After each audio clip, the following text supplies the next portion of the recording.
And welcome to Red Oak, Aaron West and Eli Bells. Eli, how are you? I'm doing great. How are you? I'm doing great. Nice to see you again tonight. Switching gears tonight, Eli. It's not basketball. That's right. One gear to another into wrestling. You know, it's one of my favorite sports to call, so that's more of my forte. I've been in that sport for a long, long time, so I'm glad to be able to see all teams. I haven't seen any high school wrestling yet this year, so this will be exciting. This is your like you said, your sport. You're something you truly enjoy. So that's good, Eli, because I can tell you what the score is and the time left on the clock, and that's about the extent of my knowledge of wrestling. There's a lot of moves that comes and goes and the ebbs and flows with it, but, you know, it's fun. Once you get to know it, it's a lot of fun to be able to watch wrestling and see what's going on. Absolutely. It is a lot. It's an exciting sport. Definitely is. Part of the part that I remember last year when you and I had the opportunity to do a few wrestling matches last year with the crowd and the intensity and the excitement with the crowd is just remarkable. Now, that's going to be a little different this year. It is, and you know what? And that's what's sad about it is, too, especially what's going on in the world today with,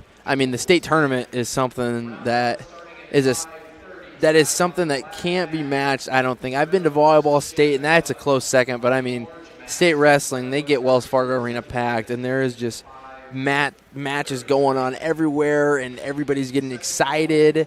There's cheering going on all at the same time because there's just so many matches going on, and it is fun. It is definitely fun. Well, and so the Hawkeye 10 is going to be here. Yeah, I just got changed from Atlantic over down to here, and then sectionals, I'm not 100% sure. I think sectionals are in Glenwood. I know that for Red Oak and Shenandoah will both be in Glenwood, but districts, I think, are in Atlantic still, so as of now. So, Eli, kind of the way this is, it's so Aaron West, Eli Bells. Eli's going to do – you're going to double duty tonight. You're going to run our production software, and you're going to do the play-by-play is probably not correct. Move my move. I guess you can call it that. I'm gonna try to listen to the weights. I got everybody's name down. I'm gonna try the best I can to get the right name down for the right wrestler. So if I don't, I apologize. But that is my main goal is to get the right name down for the right wrestler. And so here tonight, Red Oak, Shenandoah, Glenwood, and Lewis Central tonight. And the way we're kind of have prioritized this, because we have another camera that we're working on at the moment. We have kind of an overall view for people that are watching online. Thanks for watching online. Mm-hmm. We're going to prioritize the Red Oak matches when they're up, get those, and then we're going to cover others as we can and as it's available. That's right. It's kind of how that priority is going to work. It's just kind of how it's going to work this evening. Let's take a break, Eli, step away, check in with some of our sponsors, and then we'll be back after this for the folks watching. And by the way, go to our YouTube channel, and you can watch it there. While you're there, go ahead and subscribe to that YouTube channel. Go to our Facebook page, KCSI/KOAK. Like us there, and there's I think there's a link on there. Should be a link for that. So, and make sure you like that social media while you're there. And you can watch it or listen to it right here on 95.3. We whatever. We're happy either way. So we're going to roll with it. Let's take a break, Eli, and we'll be back after this.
Aaron West and Eli Bells changing gears tonight. Wrestling tonight, Eli, here in Red Oak.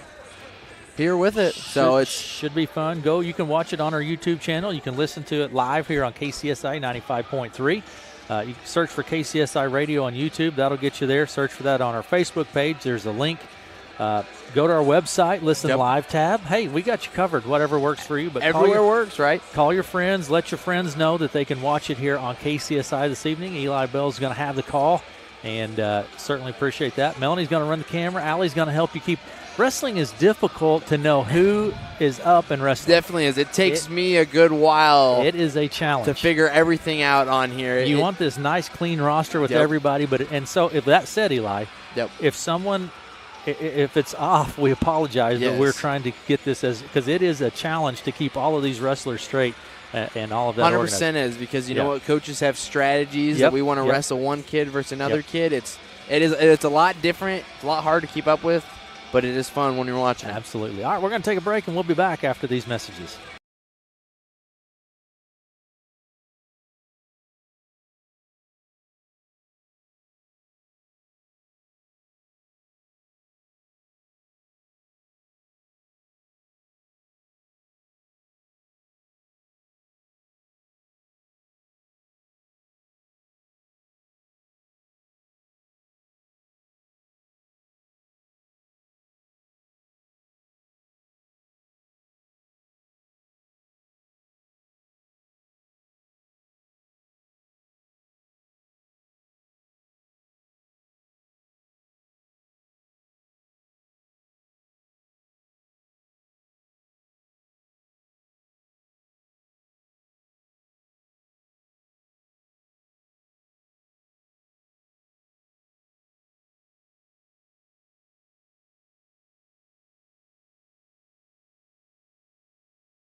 Back to Red Oak, Aaron West and Eli Bells. Eli, Lewis Central has the biggest squad here this evening. They definitely do, yes. They have a lot of kids that I was trying to figure out who's doing what and what's been going on. But you know what? They do have a lot of kids, and they have some kids that are ranked too as well. And I'll get my sheet out here real quick. So for Lewis Central, we'll start off with them. Tanner Wink at 120, 18-6 in the year. He's 5th in class at 3A. Then you have Tabor Dominguez at 132, 17-9 on the season so far. He's 10th at 132 in 3A. And then Glenwood also has a freshman, Vinny Mayberry, 8th in 2A at 106, 17-1 on the year. That's a great record right now for Mayberry. And there's plenty of kids on this squad. I mean, heck, we got 3 Mayberries on one team here. You got Tate and Mitch on there as well. But you know what? And then coming over for Red Oak, Dawson Bond at 145, 14-1. He's 7th at 145 in 2A. You know, and something about Dawson Bond that always brings me back is with Justin McCunn last year, talking about Dawson Bond and the way he's going to be growing, the way he's going to be progressing throughout the season. You know, he had a heartbreaking loss last year and that district finals match to send him to state. And I'm sure that sticks in the back of his mind. He's definitely wants to get to that state tournament this year. Absolutely. Let's take a break, Eli. We'll come back in just a few minutes, and wrestling's not far away here. It is not. We'll be back here right after this.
To Red Oak, Aaron West and Eli Bells in Red Oak wrestling tonight. And Eli, we're about ready to get some guys out on the mat here. Yep, right here. Get some announcements going here. Got to see who's wrestling who, so I'm keeping one headset ear off right now to make sure I can get the right kid down. But, yes, so right here, I mean, it's exciting. First home duel for Red Oak here. You know what, in the season, I mean, I was just looking at it. State wrestling's only 6 weeks out. Yeah, so can you believe that? It's flied by. I was just talking to my dad about it, and he goes, weren't you just there? And I was like, yeah, it does feel like I was just there. Not too long ago. So, yep. All right, Eli, I tell you what, we have a couple minutes here. Yep. So we're going to take one more quick break, and then we're going to be back right after these messages.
Back to Red Oak. Eli, some JV match, some duels going on. Yep, JV. I think we only have one match right now, and this. Sometimes they do rounds with JV matches, so I know there's one going on right now. We'll be doing just the varsity matches here tonight, but we'll show you right here on the live stream of the match. But we'll be commentating on the live stream matches, and like we said again, we're going to primarily be doing the Red Oak duels. And then if one duel ends early, we can try to flip cameras and stuff like that and catch on the other duel. Yep. But we know for sure that we will be doing all the Red Oak duels here tonight. So we'll be commentating on yes, those. Yes. So, Eli, is there one duel in particular, one wrestler that you're looking forward to seeing tonight that you haven't seen this year? You know, I've been hearing a lot about Vinny Mayberry from Glenwood. You know, I've talked to Mitch a lot at Fit for Life, and they just tell me that kid's a go-getter. And, you know, and that's fun to see, especially at 106. You know, that's a freshman-heavy class, too, at 106, and anything can happen at that time, especially in a low-weight class like that. I'm really excited to see him wrestle, and, you know, I'm excited. I haven't seen Red Oak wrestle this year. I, of course, want to see Dawson Bond. Yeah, absolutely. After watching from last season. He's an exciting athlete to watch. He definitely is, you know, and he can really do it all out there on the mat. He's got flawless technique. I mean, you say flawless. Nothing's ever flawless, but you know what I'm saying with that. He's got great technique. He gets at. He's got a motor like none other that we've seen. Especially, I mean, seeing that from last year, I'm excited to see what he's been doing and the improvements he's made this year. All right. So, yeah, some of those key matchups you're looking at. And thanks to Mr. Erickson, by the way, in the Red Oak School District, because they allowed us to kind of tag onto their huddle camera here. Yes, that's right. So we have a little different angle view at times that maybe we could show folks if they wanted to. And that's the thing is here we're going to try every now and then. You can't really see down on the wrestlers, but we're trying the best that we can with it. Yeah. And you know what? We're going to give what we got. Here's the other thing, too, a little teaser. We have a pretty exciting thing coming here. We do. Pretty quick. It is, yes. It's pretty slick. I think it was 1 day out is what it was. It's pretty slick what's coming, so hold tight for that. But we do have some JV matches going on now here in Red Oak. I should say duel. Yep. Correct terminology. Straighten me up here, Eli. So, yep. We got matches going right now, and then we'll have the dual meet here. Matches, duel. It's about the same thing. If there we go. Call it that. Duels team. So we'll put it at that. But wrestling is one of those sports, and it's limited. I mean, obviously it's an exciting sport. I mean, get the crowd into it. The crowd's live and excited.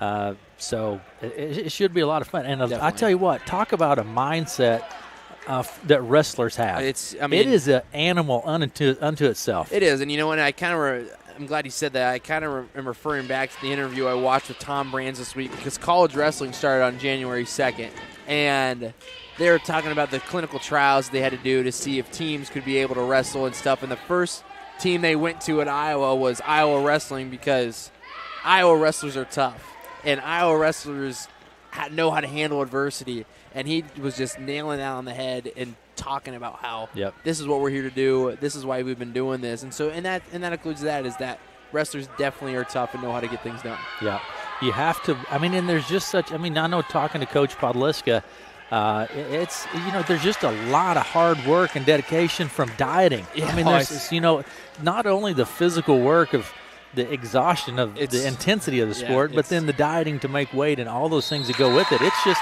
its own thing. It is, and it's tough. I can tell you, I can attest to that. It is the toughest sport. It's like Dan Gable said, once you wrestled, everything in life is easy. So, and I can see that now. It's by far the hardest thing I've ever done out on the mat. So, Eli, I think we're getting a set here. We're getting ready to get underway with some varsity action pretty quick, I think. I think so here. I need to keep my one ear out to see if I have the right name down.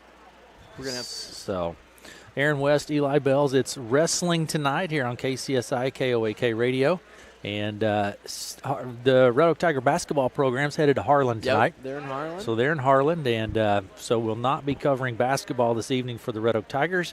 I'd like to get in a wrestling tonight. We get to see quite a few teams. Yes, you do. Here. I mean, we get to see pretty much everybody in this Southwest Iowa corner right here. We're gonna see whatever. Like I said, I haven't seen any wrestling here this year so far, so I'm excited to see that. Yeah, absolutely. So it's always a lot of fun, and Coach Podliska is always a lot of fun. I hope maybe get the catch up with Coach Podliska in just a little bit here, maybe. So it looks like we got some wrestlers coming to the table, Eli. I think so. Here, let me make sure I got everything down right. That's my main concern here so far. I get it right, then we can call it. And again, do our best. Apologize for any mispronounced names, which is a possibility, or those things do happen, but we try our dead level best to make sure that we get it right. So Looks like we have some action going here now. So Aaron West and Eli Bells. Eli will be doing our play-by-play action, calling the action here on the mat in Red Oak this evening. So it's always a lot of fun to see all the different teams come to town here. In fact, tonight, Glenwood, Shenandoah, and Lewis Central here in Red Oak tonight. So, Eli, what do we have? All right, I'm going to pull that up for you. We have Schmidt from Red Oak and Laughlin of Shenandoah. And we'll get things started here at center mat. And by the way, I'm going to try to get the clock down correctly as I can. Schmidt right now just staying on the center of the mat here. And that's the big thing here, keeping yourself in the center of the mat, circling a lot. You don't want to be backing up, keeping yourself circling the center of the mat. And Schmidt's coming out aggressive with a collar tie on the right-hand side with a snap down, coming to a front head in the arm. No award yet. Kind of looking for a sucker drive to Kelly. And there's a Kelly coming from Laughlin of Shenandoah. That was textbook right there. You see right when Schmidt was trying to throw by, Laughlin blocks the knee and is able to come around the backside, and that will be a takedown here for Laughlin. Let me get this scoreboard right. And it's 1-0 Glenwood. Laughlin putting a lot of pressure down, coming out for a bar, keeping flat, pushing his feet towards, trying to look for an arm bar here. Schmidt doing a great job fighting that off, building up to his base on the edge of the mat. And that's the most important thing, is to keep wrestling on the edge of the mat. And Laughlin right there, that's a big thing. When you keep wrestling on the edge of the mat, usually right here, they'll allow you to stay in. If you keep that knee in, and right there is out of balance. But if you can keep that knee in and you're dragging along on the side and get yourself a quick tilt, you'll get a couple swipes right there for yourself. So we'll come right back to the center of the mat with 59 seconds left. 59 seconds, first period. Great job by Schmidt coming straight to his feet. Good return from Laughlin. You got about 5 seconds. You got to come back down and return them. Laughlin does a great job bringing it back to the mat. And here's Schmidt fighting on the edge. And they'll go out of bounds here with about 45 seconds left in the first. Laughlin up on Schmidt 2-0. It'd be great right here if Laughlin can get a ride and Schmidt get an escape, especially I think it's home team's choice usually, depending on how the flip goes. Laughlin doing a great job of staying on his toes here, bringing pressure forward. A nice crossface coming over for a butcher. And that's the thing, is when you're trying to get a butcher, you got to have him flat. And Laughlin's got Schmidt. He's getting some swipes there. He's going to get some back points here. About 21 seconds left. Schmidt's looking to fight. Laughlin trying to turn the quarter, and I think that might be there. Schmidt having a great fight here just to last till the end of this period with only 9 seconds left on the clock. 5 seconds. And Schmidt fighting for the team right here, and he's going to survive that period. And like my dad always said, if you can stay off your back and fight, you've always got a fighting chance. So Schmidt did a great job right there. There's going to be 3 back points for Laughlin. It's going to be Schmidt's choice. Schmidt will defer. Laughlin will choose bottom. All right. And by the way, my clock is not official by any means. So if you see my clock go 0 and there's still time on the clock, don't look at it. There we go. Here right off the start of the Period, whistle. second period. Laughlin building up a base, got great hand control. That's a big thing on bottom too, is if you can control those hands, there's a great chance you're coming back up. And he does a rollover right over top, and he gets a reversal too for Laughlin, up 7-0 here to start this second period with 1:40 left in the second. And Laughlin's been doing a great job of riding him. He's staying tough on top. Schmidt's been building bases, getting to his feet, but Laughlin is just putting him right back down on the mat. 1:25 in the second here, Eli.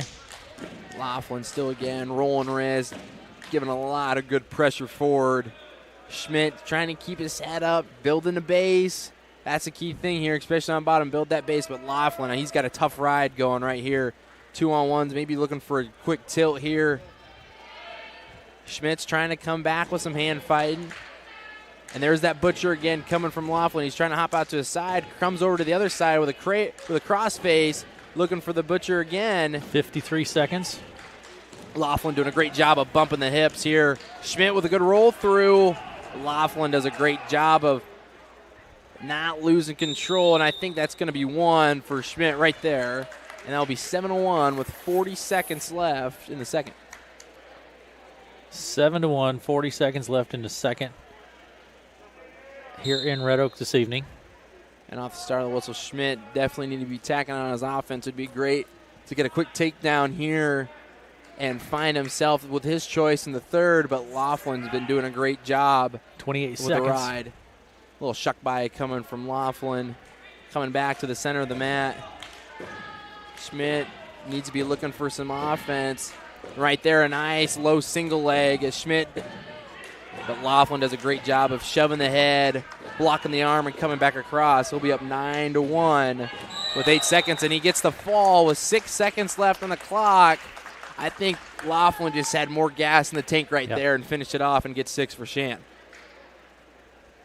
There you go. All right, Eli. And that wraps it up for match 1. Now I need to keep my ear open again to get match 2. That was 132? 132. All right. Here we go. A little discussion going, waiting for Mr. Perrin to come here and do some announcing for us. Aaron West, Eli Bells. Eli on the call this evening in Red Oak. It's Red Oak hosting Glenwood, Shenandoah, and Lewis Central. And I'll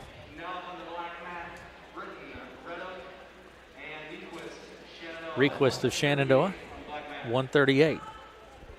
Did they say Newquest, Aaron? Yes. Newquest, perfect. Okay. I'm here at 138. I'm going to try the best that I can to be able to switch these up, but Britton right there with a nice single leg. Kind of shot himself cross-body. Newquest up for the head. Nothing yet, and there's going to be 2 for Britton. And like we said, and there's going to be a stallmate right after what's, you know, when those stallmates come. Explain the stall to me, Eli. So a stallmate really is when there's a couple seconds going on, there's been no action taking place. The referee will make a decision when a stallmate. Those typically come down towards the end of the mat. And right after the whistle here, a nice switch attempt. But Britton does a great job of keeping a tight waist. Newquist looks like a big, strong kid out there as well. That's a great tight waist from Britton, though. Yet again, he's got a tight waist, like I said. Looks like he's peeling that arm back. Looking himself for a chicken wing. Got to keep that legal, and he's doing it. He's getting himself in a crucifixion here. And it gets out in front on it, and there comes a cow catcher. But Newquist keeping a nice, strong base. Clamping that elbow down. And a nice... There's a switch attempt again coming from Newquist. He's been hitting that in that first year especially, and he gets the reversal too with 40 seconds left on the clock. We got tied up Britton and Newquist 2-2. Period number 1, 30 seconds on the clock, Eli. And right here just battling on the edge of the mat. You know, that's a big thing. You know, in college you can have your pinky toe in and you're still considered in. And right here, in high school, I think the rule still is to keep the knees down. You're still in, but they let you rest on the edge of the mat. And Britton right here looking again, grabbing onto that outside leg. But Newquist keeping a nice strong base, shoving down. He's got an arm. 5 seconds. And I think they're just going to ride this That's going to ride it out for first period. And you know, and I mean, tied up 2 apiece. And Newquist did a great job on that switch. He hit it hard. You got to commit to those. When you come to switches, you got to commit to it, because if you don't, you can get yourself caught back on your back and suckered down. So they're going to go neutral here. Red Oak, I think Britton deferred on that. And here we go again on the start of the whistle, just center circle here. Newquist from Shenandoah, and a high crotch attempt coming from Britton. And then a reshot coming over. And on top, there's going to be 2 points for Newquist. Kind of flipped him over, and he's pretty stuck on his back right there. And there's going to be a pin for Britton. You know, and right there, all it was, coming for a high crotch, went for a reshot, and kind of upper body, flips him over, and he's able to get 6 to tie this thing up at 2-2. 141 in the second, Eli, is when that happened. So who do we have on the other mat over here? Right now, we have Lewis Central and Glenwood. I don't know for sure what names we have. We're just waiting on another match coming up from here. But as we go on here, so. And it's 4-1 Lewis Central in the lead. I think that's Tabor Dominguez and Christian Eisman. Or no, that's Trevor Hargens from Glenwood. And we'll come back here. Looks like Dawson Bond's coming up. And that's going to be a forfeit for Bond, and that's going to be another 6. All right. And Red Oak, a bit of a depleted squad here this evening. Yeah, just several kids out. And we're going to see what's going on here. And I think we have a double forfeit at 152.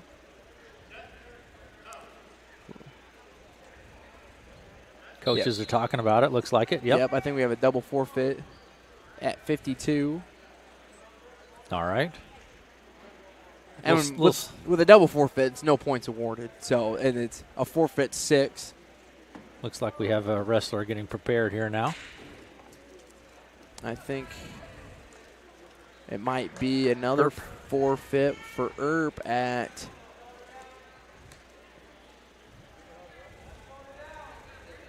and it's Red Oak 12, Shenandoah 6. And Tabor Dominguez over here on the other mat with looks like he's going to be getting the fall, and there's going to be another forfeit for Earp. That'll put it to 18-6. So we're going to go into 160 here. All right.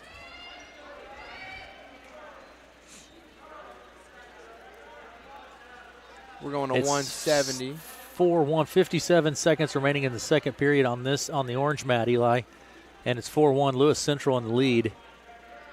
And Hargens doing a great job trying to fight on his back over there. 4-1. Dominguez ranked 10th in the state in Class 3A at 132. And we'll see who's getting set out here on the other mat.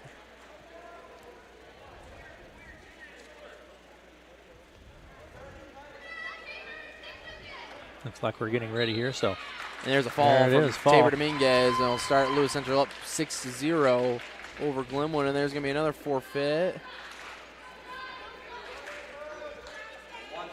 This is moving pretty quick, Eli. It does move quick. When it's a forfeit every time, it moves pretty quick.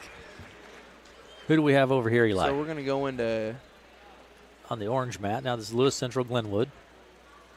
Shenandoah coming up on the black mat. And I think we're going to see. And this is going to be a forfeit here at 182. Yep. And there we go. I think we'll have Dickerson from Shenandoah. 138 on the yep. orange mat. 138 is on. Winslow and Scott from Glenwood. That's the 138 weight division. And we'll have Sam Fields. Now wrestling on the black mat, 175. It's and I'll get that going for you right here. Yep, it's Fields and Dickerson at 195. That's right off the start here. Just 2-on-1s here. Dickerson and Fields. Dickerson from Shenandoah and Fields from Red Oak. And we got Dickerson with an outside single right here. Coming down towards the edge of the mat. Fields with the wizard. A nice takedown coming from Dickerson. And that will give him 2 to start off. And he's throwing in the legs. Coming over on top. Putting in a half Nelson here. Typically just getting back points out of this. Fields doing a great job fighting here. Keeping himself level. And Fields put down to his back, and Dickerson's getting back points right here. Trying to sink his hips back down and get the fall. And that's going to be 3 back points for Dickerson, up 5-0 in this first period. And Red Oak up 24-12 in the duel. And a half Nelson coming from Dickerson with a wrist on the other side, and he's got that in pretty tight here on Fields. 40 seconds, and that will be the fall for Dickerson. 38 seconds remaining in the first. And I'll put that 24-18. Dickerson had a great outside single leg right there. Able to throw in the legs, especially when you're long and lanky like that. You're able to do a lot of things from the top position. You're going to have another forfeit here, Eli? I think we're going to have a forfeit at 2:20. Okay, forfeit at 2:20. Down on the orange mat, Eli, 26 seconds remaining in the first. And tied up here at 138 still. Headgear comes off for Scott. Scott, a freshman. Had him on the baseball diamond last year. No plenty about him. Headgear's off. Neither having scored a point yet. Definitely a great wrestler. Was very, very good in AAU wrestling. And yet again here with 20 seconds left, Lewis Central up 6-0. And an outside single coming from Scott. And a nice finish. Getting a takedown here with 15 seconds. Got to keep the constant pressure on top. Has a ball and chain here. Might try to get himself a tilt to get a couple. And ready to close that one out. Scott will be up 2-0 heading into the second. Well, we're going to go all the way to 113. And we're going to have a forfeit at 113. And I think it's might be open the entire way. For the rest of the... It might be. I think so. Looks like we're... Joshua Lorette coming up now at 120. And a great escape coming on the other side from... Forfeit at 120. Another great outside single coming from Scott. And I think they're having a forfeit all the way through. Yeah, I think you're right. And I'll put it at 36. Minute 36 in the second over here, Eli. Glenwood Kid up 5-0. Kellen Scott up 5-0. And we're I think that might finish out the duel here. I think you are correct. 42-24. And that will close it out. 42-24. Red Oak comes out on top for duel one over Shenandoah. Yep. And I'll tell you what we're going to do, Eli. Let's take a quick break and step away for just a minute, and we'll be back and get caught up on what's taking place here in Red Oak. Aaron West and Eli Bells. We're going to take a break, and we'll be back in just a few minutes.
Welcome back to Red Oak. Red Oak over Shenandoah, 42-24. Eli, what's taking place on the orange mat here? And on the orange mat, we have Glenwood and Lewis Central. I'm going to try to get a clock up here with about 30 seconds left. But you have Paul from Lewis Central, Connell of Glenwood up 2-0 here early here in the first period. Paul doing a great job keeping pressure on top again, shoving the head down. It's always tough, especially when someone's banging on your head like that, to be able to just move it up, especially the next morning. That was probably the toughest part for me. I think I was on bottom too much. The next morning is when you really feel it, huh? Yeah, exactly. That's exactly it. Okay. But Paul doing a great job riding this one out. Connell trying to stay tough, but here comes a 2-on-1, trying to reach himself out. Got a ball and chain, and there could be some swipes. Connell does a great job fighting that off, and again, prying that arm back. About 10 seconds remaining in the first. Putting it to the elbow. And now here comes a neck wrench tilt over here with a 2-on-1, and that's going to be it for the first. And there's going to be no points awarded there. We're at 145 here. Yep, so Connell will have the choice, and Connell will choose bottom. Glenwood, Lewis Central. Second period, 145. Here we go. Switch attempt coming from Connell. Paul yet again riding tough so far here on top, keeping pressure down. Connell with a good base, breaks him down. Reaching out for wrist, Connell spreading himself out. And he gets inside on that wrist, and he's going to usually, it seems like he's been trying to bring that back outside. He's prying that out in front, trying to put that onto his back. Connell doing a good job of elbowing down. Stall call might be coming here soon if Connell's not moving on bottom. But Paul's doing a great job with constant pressure here on top with about 1:23 left in the second period. 2-0, Paul leads. And the big thing in duels like this is staying off your back on both sides here. You're staying off your back. You're almost in every single duel. Key point. 1:05 in the second, Eli. And no points awarded here in this second. Nothing in the second period, but Paul is doing a great job of prying that arm out. But I think a stall is going to be coming here pretty soon on the part of Connell. And here comes a double chicken wing. And he's running it, and he sticks over with the one and puts Connell onto his back. With 40 seconds left here, he's got both arms back and scooping up the head. Just trying to survive here, Eli. That's all he's trying to do is survive this out with 30 seconds on the clock. That's a tough fight. Paul sinking the hips down deep, brings him through. Just trying to settle in here with about 25 seconds left. Connell's just trying to fight. It's 15 seconds, Eli. Yet again, Connell's putting up a great fight here. Just trying to keep that elbow up with 10 seconds, and there's going to be the fall. And that's where it comes in big, is if you can get those falls with just a couple seconds left, you never know what's going to happen in that third, and LC will take the lead 12-6. All right. And we'll get in this next match here. At 1:52, I think Cook from Lewis Central will be out there. Moving to 152, like Eli said. And I think it's gonna be Tate Mayberry. Aaron West, Eli Bells in Red Oak this evening for wrestling. Red Oak hosting Glenwood, Shenandoah, and Lewis Central. See if I can get my stats right here. And it was Red Oak over Shenandoah, 42-24. Now we're enjoying Lewis Central, Glenwood. Yep, and that's right here. Cook and Mayberry, and a nice just little inside knee grab coming from Mayberry, and he's going to come on the edge of the mat. 2-1 early. Mayberry with the lead. Another outside single attempt. Finishes it off at 4-1 here. Cuts him again. 4-2. Mayberry with a big double leg. Brings it right back down to the mat. 2 points for Mayberry. And Mayberry definitely looking, just seems to be getting some shots in. He's going to cut him again. He's going to be up 6-3 here. About 1:20 left. Lewis Central up 12-6. Mayberry with a nice double leg again, just finishing off. 8-3 here big early with a minute left. Rolling in some wrists now. Threads the needle through. Trying to get a fall here. Putting some pressure on Eli. Definitely is. And you got to wrench that shoulder like that. Oh. It's definitely tough. He needs to be able to walk that head or press that arm down like he just did and sinks in a half. And right there, I think Mayberry's going to finish this one off. But Cook just needs to be able to survive here. And Mayberry sinking it in tight, flattening that arm out. With 39 seconds left in the first, Mayberry leads 8-3, and then he'll get the fall right there for Glenwood and tie this duel back up. Tied up at 12 apiece. I'm thinking next for Glenwood, I know it's going to be Tyler Boldra.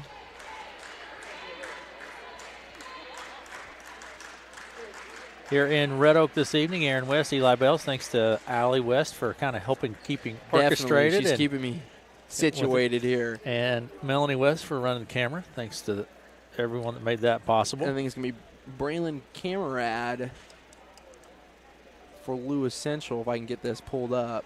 All right. Moving to 160 here, Eli. Tied up at 12 apiece. Lewis Central Glenwood on the orange mat. And yet again, if this is wrong here to start, I'll try to update it here pretty quick. I think this is right here. We're going to have Camerad and Boldra of Glenwood here tied up 6-6. And here we go. Boldra's a wrestler, you know, and I've graduated from Glenwood. Always seen him in the room, and he's a hard worker. He definitely is. And I think he always beat me in conditioning, which is not hard to do, but, you know, it's that's not saying a lot, Eli. It probably says something, but here at back again, Boldra here at 160. Let me see if I get these names right. Yep, Camerad of Lewis Central and Boldra of Glenwood and Camerad of Lewis Central. And just kind of feeling each other out here at center circle here. The minute 26 left in the first. We have 0-0 Boldra and Camerad. A little push by coming from Camerad. Shot fake from Boldra. Minute 15 in the first. And again, just collar ties back and forth here. Center circle looking for a shot of something. And a Russian tie came from Camerad and turns into a shuck by and puts 2 on the board. And you know what? I think this will be a big swing match for Lewis Central and Glenwood. With Boldra being 11-9 and Camerad 13-8, record-wise, pretty similar. Yeah. And these are the matches when you're trying to win these duels that you got to get points for on both sides here. And Camerad's doing a great job riding on top, having a good spiral ride. Boldra getting hand control, but Camerad brings him flat right back down to that with 35 seconds left in the first. Camerad leads this one, but here comes a cradle, and he's running this one tight. He's scooping that. He's scooping around the side, trying to lock this cradle up, and Boldra hanging in tough, now grabs onto the leg. And that's something that's always iffy. If you can hang on to that leg and bring yourself in, it always works out. But sometimes they try to get that leg and bring your arm right on back. But with 10 seconds left here, Camerad's riding tough on top. Looks like he's going to be able to finish this one out here in the first and lead 2-0. 3 seconds. Looks like he's going to go to the second, Eli. Yep, he had a nice tight spiral ride, and that's always something that's real tough to get out of. When someone's just looking to ride you, they're going to put a spiral ride in, and he's doing it very well. Camerad's going on bottom. Boldra will cover. We're going to have to whistle Boldra with a great bring back down onto the mat. Camerad coming to his feet, and a good return from Boldra. Boldra throwing in a leg here, trying to spread himself out. Needs to get hip pressure forward, and Camerad just needs to peel that leg back out. And Boldra so far with a good ride on top. Minute 36 left, 2-0. And like I was saying earlier, I feel like this match, just on paper, looks like it could go either way. It's a big swing match for both teams. Boldra had a tight waist, and Camerad gets arm control, trying to just suck him under. But Boldra doing a great job of hanging on to that leg. Kind of crab riding himself in there. He's putting that left hip down into a leg and gets to his feet. Has a cradle locked up and puts him straight down to his back. And this is going to be a huge fall if he can get it. And Boldra still in control. Camerad gets to his feet, and Camerad will get the escape. Looks like he's going to get the reversal too. So that's just going to flip-flop back and forth. Wow. So it's going to be 4-2. Camerad with the lead. And Boldra staying tough on top. Camerad staying tough on top again. He's had a good ride, kept Boldra flat that whole period. 34 seconds remaining in the second. 4-2, Lewis Central leading. Tied up overall 12-12. And Camerad yet again, he's got a tough ride on top. Putting pressure constantly forward. Staying on his toes. Boldra building up a base, but Camerad is lanky, and he's able to put in spiral rides. 10 sits down to his butt, and Boldra gets up to his feet. Camerad running around with the double leg. And I think Camerad's going to survive this one. Yep. Wow. And it's going to be 4-2 going into the third. That was exciting stuff, Eli. Definitely was. You know, Camrad did a great job of making sure there's just short time left on the clock. You got to just keep running out, stick with that double leg, return him back to the mat. And Boldra's going to go bottom here. Got to get himself an escape. Camrad's been able to ride him out for the past 2 periods. Going into the third. And Camrad, and that's the thing, if you're Boldra, can't be getting flat to the mat right off the whistle. Got to explode, especially with a guy that's been riding you out for the last 2 periods. Camrad again, and this is the thing too. Camrad's got to be able to move on top as well for a stall call. It can really just go both ways depending on the referee, but most times if you're just sitting on top behind the hips, they're going to be giving you a stall call. So definitely got to be moving back and forth here in this third period. But Camrad looking for a ball and chain. Kicks out a leg. Boldra building back a base. Minute 17 remaining in the third. And Boldra trying to bring himself back up to his feet. Camrad puts him back flat. Minute 08 here in the first. Or excuse me, in the third. Tied up 12 apiece. Big swing match here for Lewis Central and Glenwood. Boldra with 55 seconds on the clock needs to be moving, and Camrad keep doing what he's doing because he's putting a tough ride here on top. And a crossface come from Camrad. And if you're Boldra here, you do not want to turn over to your back here and give up 6 because that's a tight butcher crossface coming from Camrad.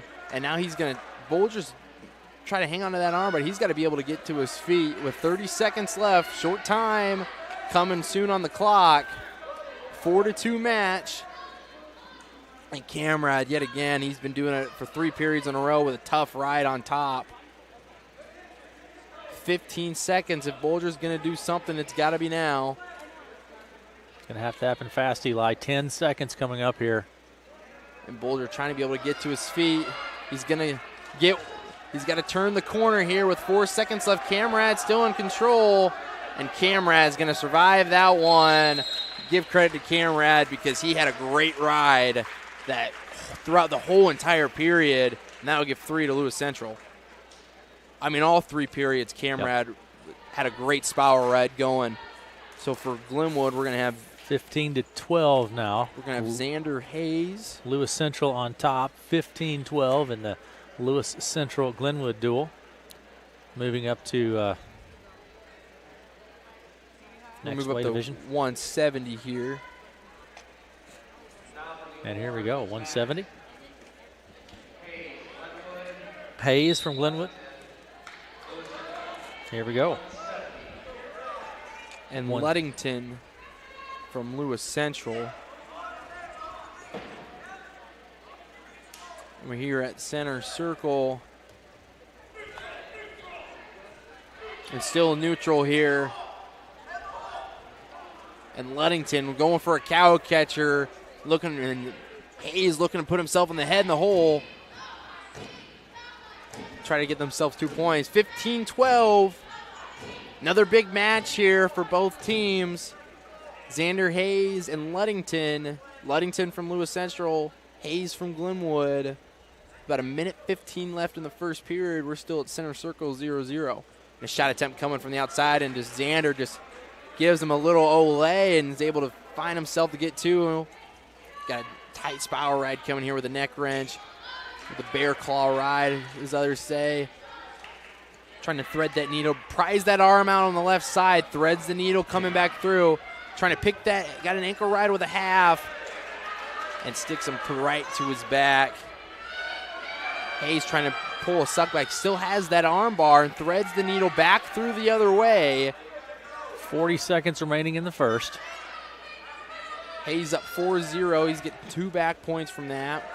He's got that arm and a half, but when you bring that arm back flat like that, it's pretty tough to hop to the other side and throw a half right there, and that's where you get the potentially dangerous call. If you're going to keep that arm locked out straight back and stretch out through like that, and he comes up to a base, you're going to get a potentially dangerous call. 25 seconds remaining in the first. 4-0. Hayes of Glenwood on top. And that's going to be a caution call on Hayes. Got to be able to put it on the elbow. Get All two right. cautions called before it's a point, and here we go. Hayes with another bear claw ride with a spiral. It's got a half. Ludington gets the escape. Great job right there. And you notice when Hayes, and here's a big shot coming from Ludington. That's a difference maker in a match like this, especially with only 6 seconds left on the clock. A huge, almost like a Superman duck, and goes down to a leg. And he's able to put this 4-3. Woo. And we'll get a replay of that here. And comes out right off the whistle, and bang. Throws the arm back over, gets himself to a double leg, and Ludington puts it 4-3. Wow. It's period 2, second period. Then here we go, Eli. And Ludington start again on bottom. And Hayes really likes to be going to a spiral ride with a half. He's got to keep putting pressure in forward, and he's got that arm locked up again, but he's getting too high out in front. He's able to make it work out, and I think there's going to be a fall. He's got it locked up here pretty tight. Hayes sinking the hips, and he gets the fall and gets 6 up there for Glenwood. And that's how you got to do it right there, especially, you know, when you're having that half and that spiral ride, you got to be able to flatten him out. And that second you get him flattened out, you shoot that half through, and it's going to be cinched in tight. And it's heading up to the next period. Eli, let's take one quick break, and we'll be right back after this.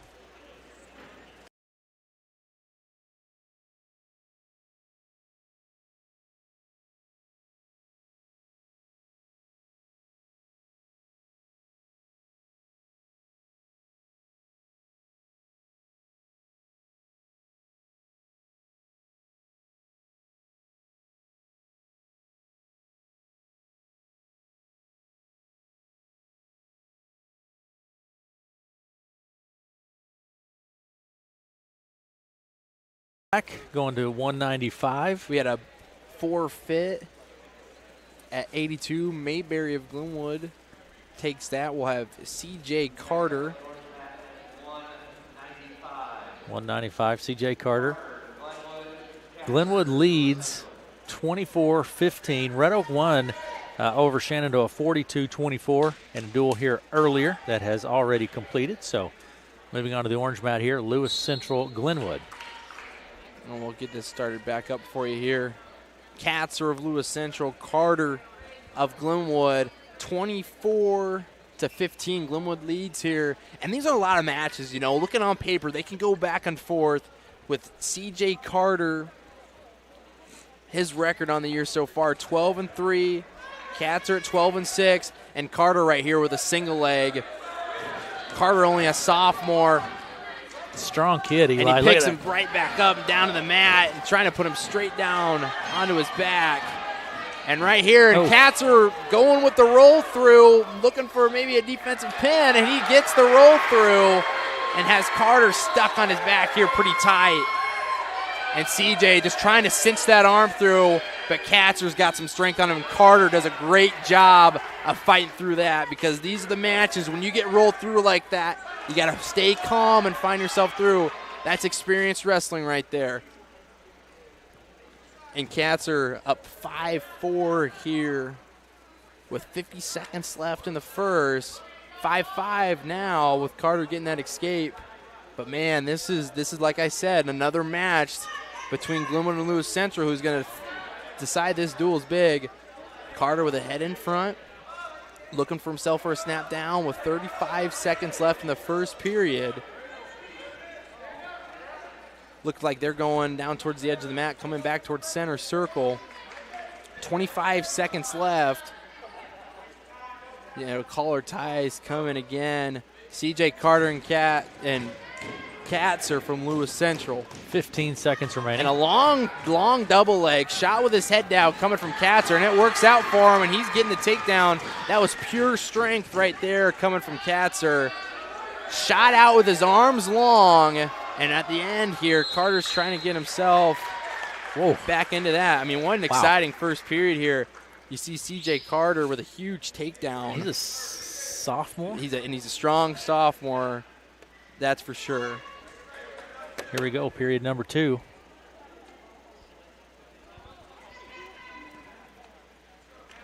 And we'll get that roll through here. I mean, right down here. Carter's coming out on top, and Katzer just brings it right back through. Looks like What do we have here? I think an CJ, injury. I think it's thumb. Yeah, it looks like it. Looks like Carter's thumb is – might have to tape that one up. 7-5. I mean, what a match we got going right here. Aaron West, along with Eli Bells, we are in Red Oak this evening for wrestling. It is Red Oak with Glenwood, Shenandoah, and Lewis Central. Eli, what we're going to do, we're going to take a break. We're going to step away for just a bit, and we'll be back in just a minute.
Welcome back to Red Oak. We're all patched up and back at it, Eli. And CJ's going to get, I think right there, what we have, a reversal and an escape. I kind of didn't get to see that whole end of that, but all I know is the ref has it tied up at 8 apiece, and we're going to go with it, even though I didn't really see what happened there. A minute 30 in the second. And a nice shuck by from CJ. And Katzer comes right back, just circles back. Carter comes with that shuck by. Katzer's doing a great job coming out. He's got pure strength out there, and you can see it. And he drags that himself over and down to the edge of the mat. And they're going to come back to center circle. And again, Katzer, he's got some great strength as he's shooting just a little too far out. But when he's able to bring himself in, and there's another duck coming from Katzer, clamping down hard. Carter needs to be able to bring him to his body and keep himself flat. Just like that, and coming around to the side and grabs that ankle, and once he gets that locked up, it's 2 points, and they're going to be on the edge, and they're going to call him out of bounds. 47 seconds remaining in the second. These guys are going at it, Eli. They are, and and this is a big match, especially like I've been saying for this duel. Once he gets that cradle locked up, it's 2. Carter's feet must have came out on the side, and it's going to be a 10-8. Carter with the lead, and I think the officials are talking about the score here because I think Carter should be up because he had a reversal, and that brings him back up because he was down 1 in the first. They have it up 10-8 right now. Gets the reversal. I think the score must be fine because, I thought I saw something else, but they know more than I do, which is fine by me. Here we go, Eli. And 47 seconds left. Carter and Katzer. Carter of Glenwood, Katzer of Lewis Central, and Carter throwing in and that's going to be potentially dangerous. And that's the thing is, if Carter's going to keep throwing in the legs like that and Katzer stands straight up, sooner or later it's going to be a stall call. But that's a potentially dangerous when Carter's off his feet. And Carter coming out on top.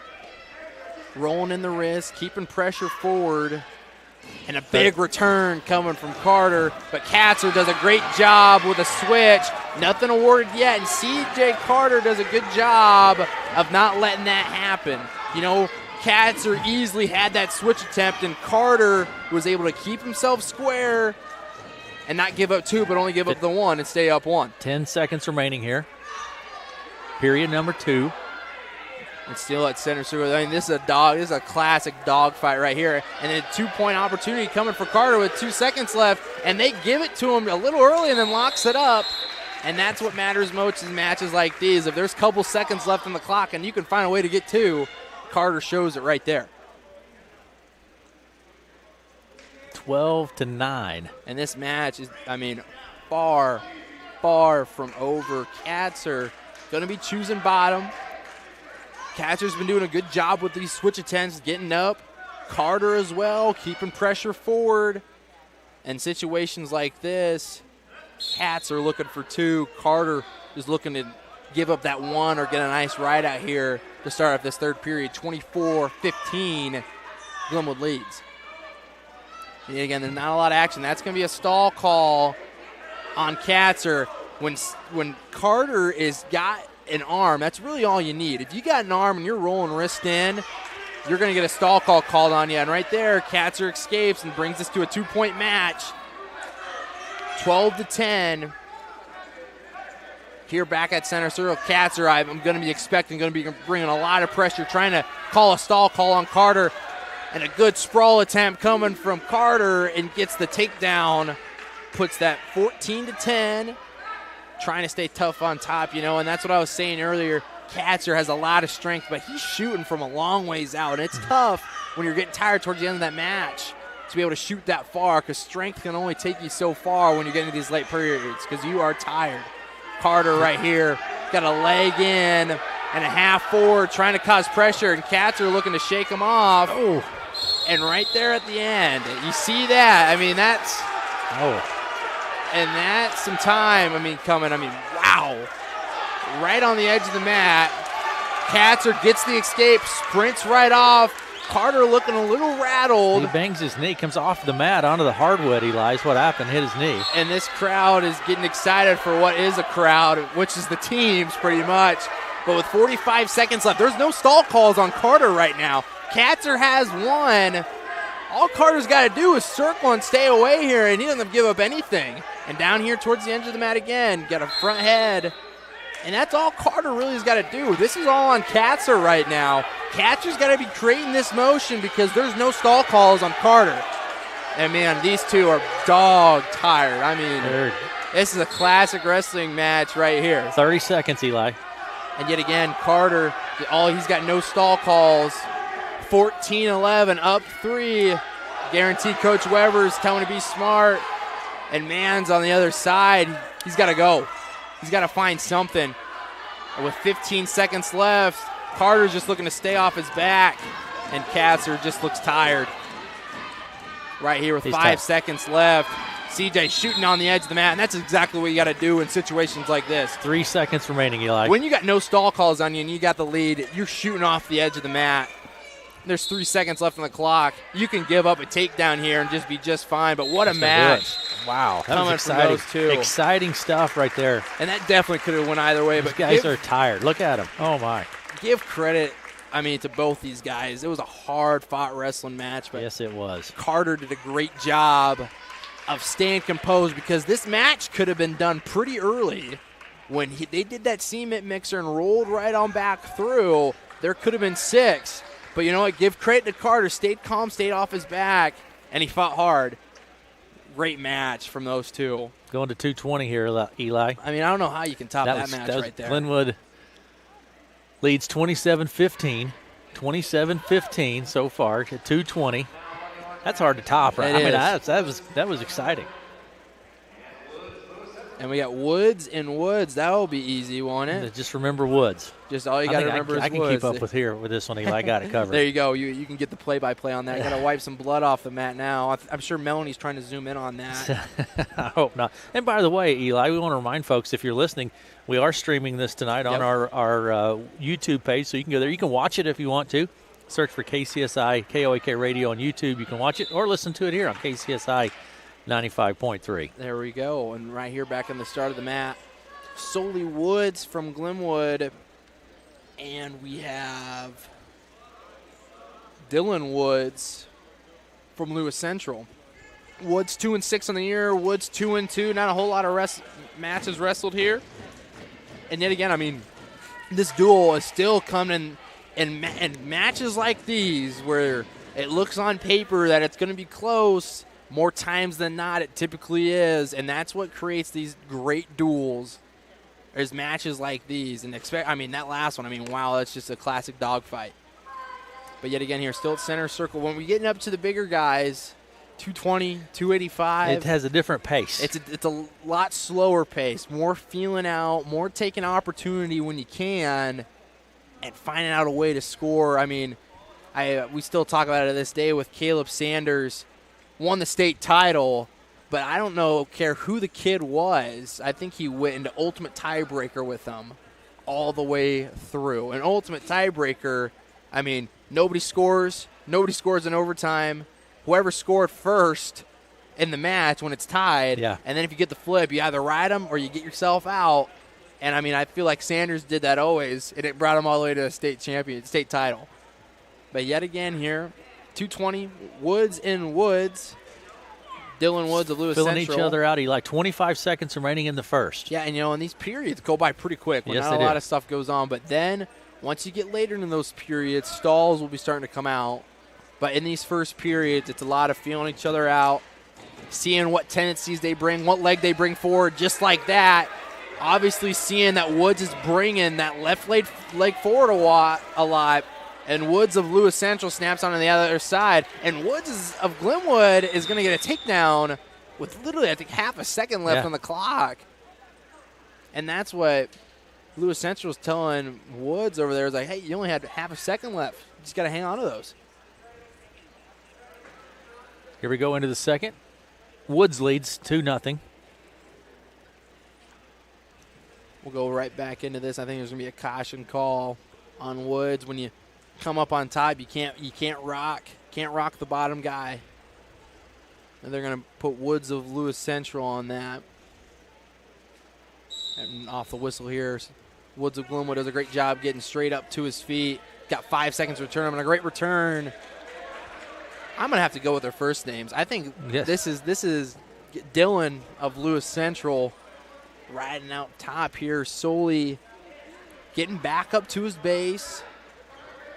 But a good frontwards ride. He had that bear claw ride where it didn't have any leg in, but then comes back around and keeps him flat with 1:30 left. Here in the second period, 2-0. Solely Woods of Glenwood leads, and back onto the edge of the mat here. And right down towards the end, that's why you always got to wrestle on the edge of the mat, because that's where these escapes and takedowns usually happen. You get a certain official that let you keep that just foot in, and a nice blast double coming from Woods, and now we'll get another takedown leading to 5-0. But back to what I was saying on that is if you get just that foot in and you're escaping and you're coming out, more times than not, they'll give it to you. And right there, Dylan of Lewis Central gets the escape. 5-1, 52 seconds left in the second period. 5-1 here. Solely Woods of Glenwood leads in this duel. Glenwood leads 27-15. 40 seconds remaining in the second, Eli. And, I mean, Dylan Woods had a great shot, and yet again comes around to it again, shoots it with his head down and a little too far inside, trying to circle around, but he comes back the other way, and they're going to go out of bounds. Solely Woods of Glenwood did a great job of kind of halfway whizzering that, pushing himself, scooting himself out of bounds.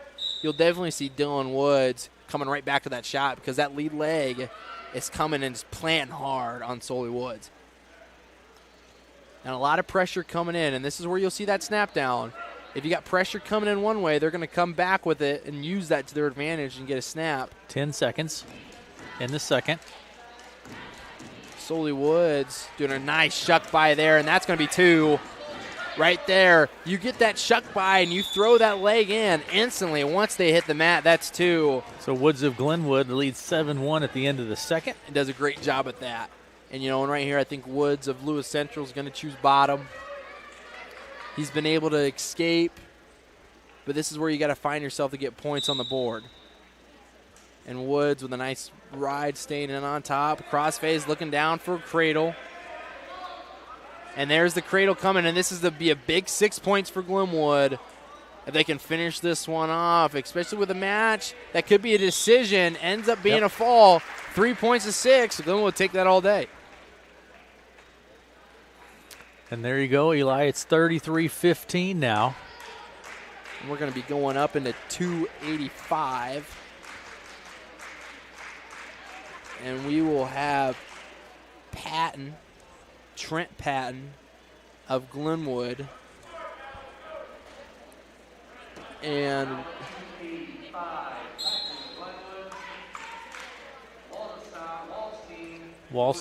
Ralstein of Lewis Central. Wallstein of Lewis Central.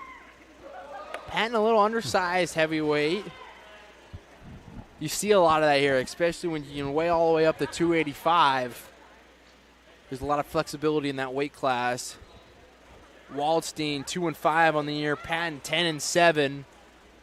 Patton's been wrestling a little 220, 285 throughout the year so far. A lot of pressure coming in from Waldstein, and yet again, like we said, you get in these upper weights.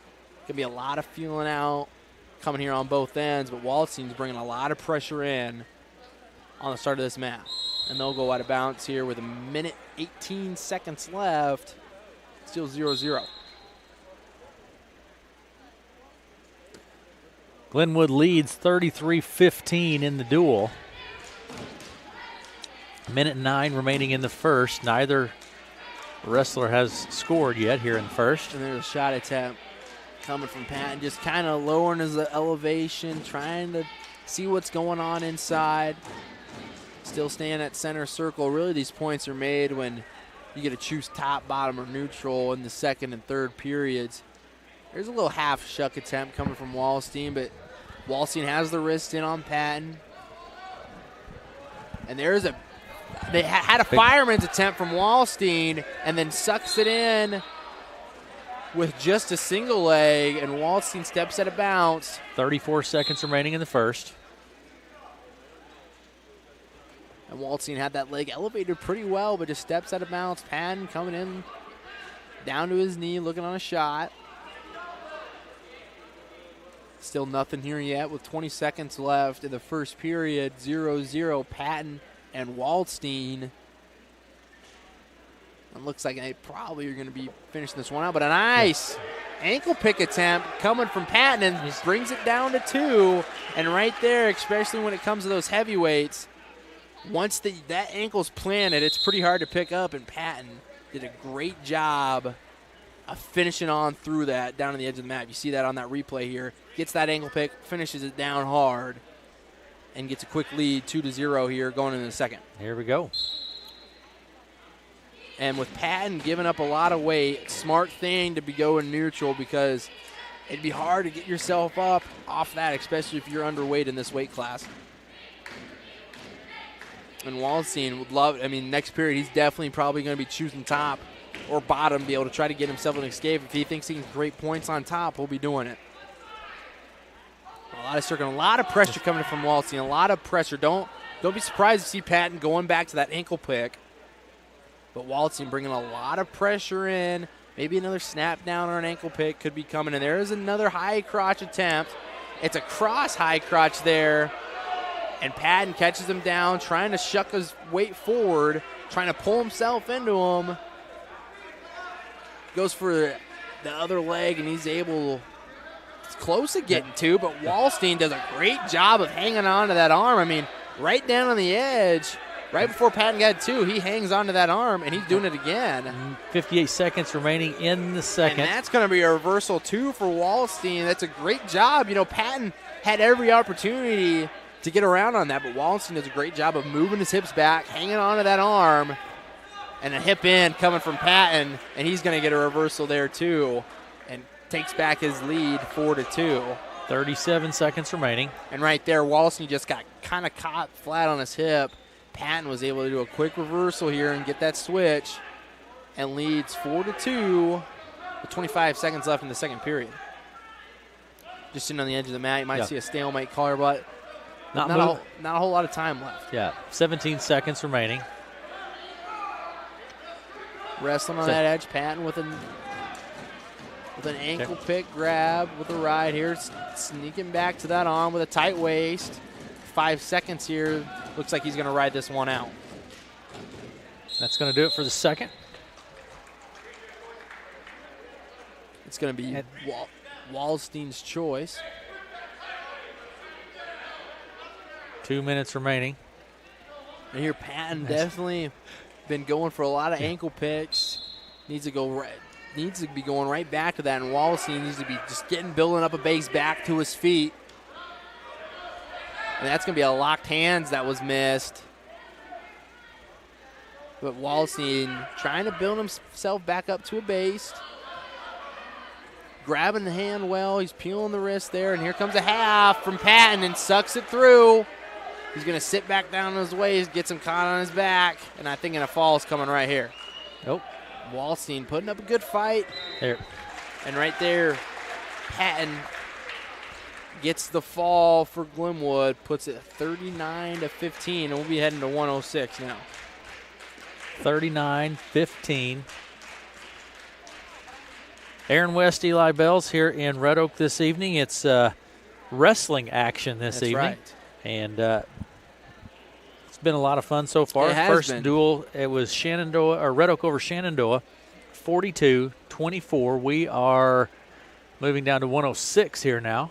And I This think be a forfeit? I think it's going to be a forfeit. Yeah, and it's Glenwood has the lead, 39-15. Now we're going to. And they're going to be open there. And we'll come in a 113. I think Maxwell of Glenwood. I don't know if Lewis Central is going to be sending anybody out either. Doesn't appear that they will be. So I think that's probably going to be another open. That's why it's so tough, Aaron. When I was talking about that earlier. It is difficult. We get them loaded up here. And I mean, you hard. have so. I mean, people can see the information you went through here to have it Melanie already. helped me a lot, and Allie over here helping me. Okay, here we go, Eli. Now we're going to have some action here. I think it's going to. I think 13 is going to be open as well. And okay. And then we're going to be going into 120. Now we're going to have it's 51-15. I mean, we're going to have Wink. Yep. We're going to have Wink of Lewis Central. Dean and Wink, I think is what. Yep, we're going to have. And here we go. Let me get that loaded up here for you. And thanks to everyone watching online. We appreciate it. Call your friends, text your friends, let them know they can watch if they want to by going to our YouTube channel. And right here you have Beam and Wink. Wink ranked 5th and 3A at 120, and Beam right there with a nice takedown. You know, Beam hasn't wrestled a lot of matches. I've heard a lot about him from his teammates, that he's a great wrestler. And right here, I think might be on paper, I think it's going to be his debut, and he's going to let Wink up. And Beam's going to have the lead here, 2-1. Wink with a record of 18-6. Minute 30 remaining in the first. Another snap down coming from Beam. Looking almost for a cow catcher here, putting himself ahead in the hole. Nothing yet. And Wink does a great job of fighting that off and getting straight back up to his feet. I think it's going to be stopped here in just a second for the headgear. Yeah, having an issue with his headgear there. Minute 9 remaining in the first. And Beam going for the chin here, coming around the side, looking for 2, but Wink doing a great job defending that off, putting the arm back. Beam trying to bring himself back, but Wink gets back inside, and he's going to get the 2 and lead 3-2 here. Great job right there. Great job right there from Wink. You'll see here. Brings himself inside, rolls through, and gets the 2 points. You know, and right there is what it was. I think what Coach Weber's looking at is Beam had him stuck inside, was coming himself around, but I think it was almost just simultaneous that Wink stuck himself through and got himself a takedown. And there's going to be a coach's warning. Yeah. On the part of Glenwood. Still a lot of discussion going on here, Eli. Definitely is. I don't know if they're going to be talking again. But then that would be a team deduction if it was another one. So here we go. Back at it, 49 seconds remaining in the first. Another great match right here. You know, Beams hasn't been looked at a lot. I think, on paper, his first match here in Wink, 5th. He's been around for a good while. And right here, Wink, very experienced, good wrestler, as you can see right there, able to find his way through on that. And a roll through coming from Beam, and he'll tie it back up. Tie this back up 3-3. 28 seconds remaining in the first period. Tied up at 3 apiece. Glenwood leads the duel 51-15. And again here, this is, I think, going to be a great match. You've seen it right here, still being in the first period with 7 seconds left. Beam with a head out in front. Still neutral, and that's going to close it out for the first period. I mean, hey, what a first period right there. And we'll go into the second here.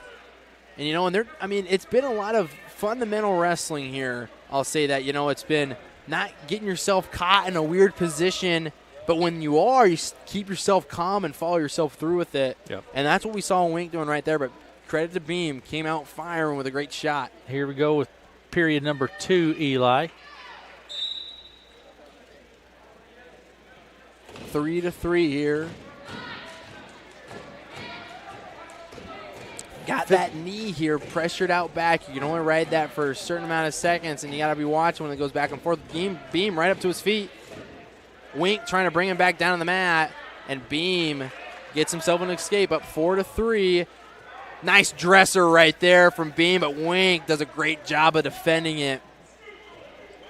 Right down on the edge of the mat, you could see Beam had the dresser set up there, but Wink's able to run himself out to the side and get his leg back and just kept circling here out on the edge of the mat. 4-3, Beam of Glenwood with the lead. 51-15. Glenwood leads the duel. Glenwood up 4-3 in this match. And right here again, just out in the center circle, a lot of shots coming from Beam. See Wink coming for his opportunity here.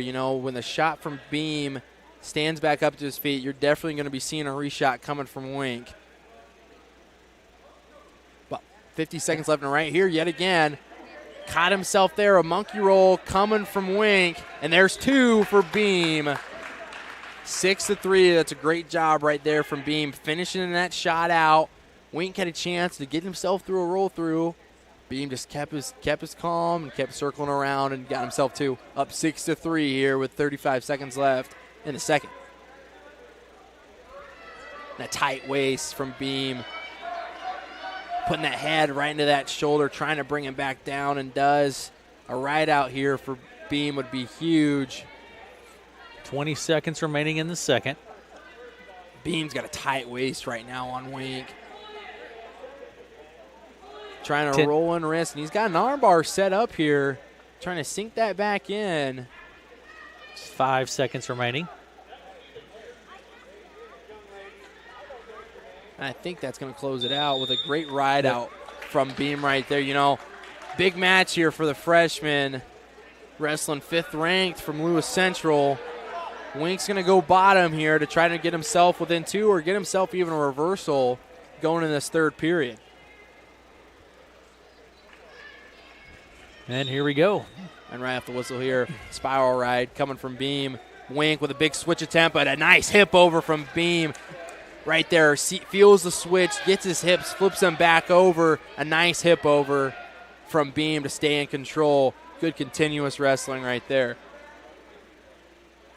And again, pressure coming forward, and that switch attempt from Wink, and Beam lets himself up, gets the 1. 6-4. Minute 30 left. This is definitely going to be a good match down to the end of this stretch. Minute 20 remaining. Wink and Beam. Beam coming for the double unders. Gets himself back out of it. Still on the edge of the mat. No stall calls on anybody yet. Don't want to be backing out here, especially on the edge. Need to be shooting each other off. Got a minute and 9 left. They're going to go out of bounds here. And, if you're Wink right here, you're going to be looking for pressure. You need to be given that pressure. There's no stall calls. Need to be able to give Beam 1. Beam needs to keep the continuous wrestling up, the circling with the hand fighting, shooting off the mat. And there's a nice shot. Kind of shot with his head down. And there's a Kelly. There's a Kelly and puts Beam to his back. And he's going to get swipes. And they're going to give him 3. And right there, Wink comes right through with it. going to get 2 and then 3, and he's going to switch this match to be 9-6. 30 seconds remaining. And 30 seconds remaining here. Wink comes with a roll through, switches his hips right there and gets on top. Up 9-6 right now. 20 seconds left. Beam's got to be doing something. It's And it looks like Wink's 10 seconds remaining. Looks like Wink's going to be riding this one out. Wow, Yes, what sir. a match right there. I mean, amazing.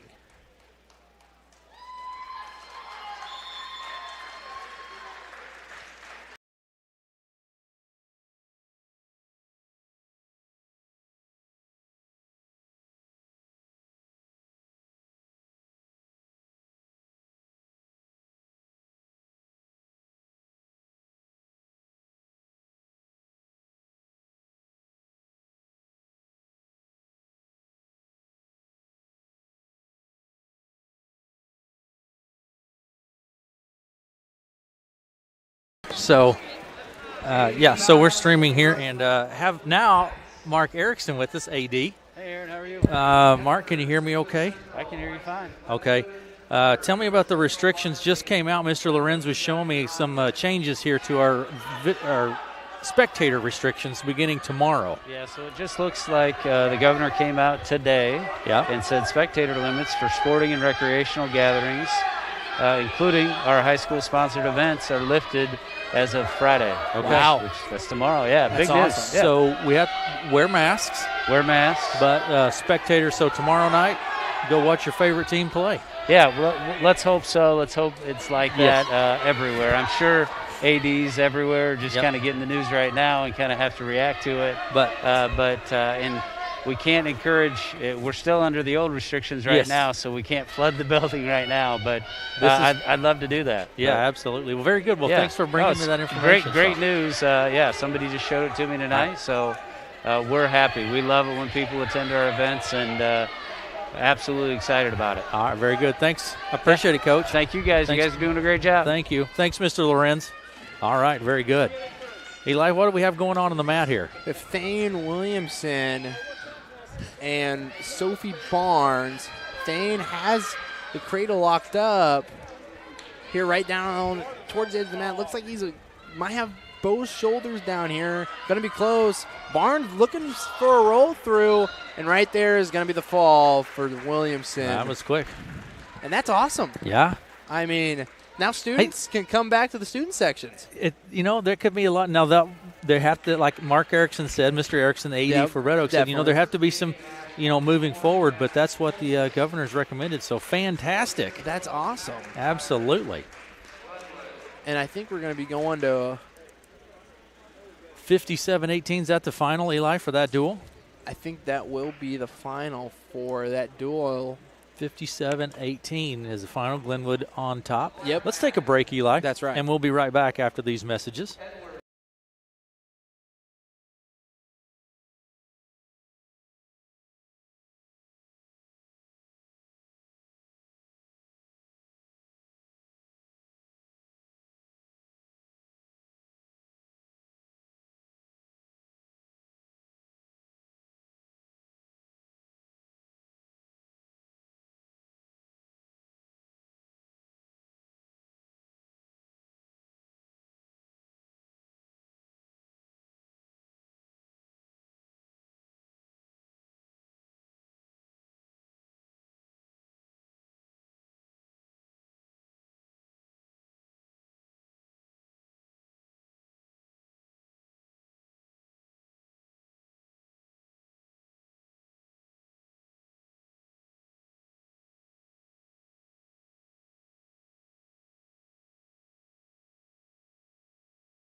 And welcome, folks watching online. We sure appreciate you online watching with us. We do have some junior varsity wrestling going on at the moment, so you're kind of getting set up and prepared for some of our upcoming varsity matches, but we do have it up and going, so thanks for watching with us. Call your friends, text your friends from I was looking the other day, but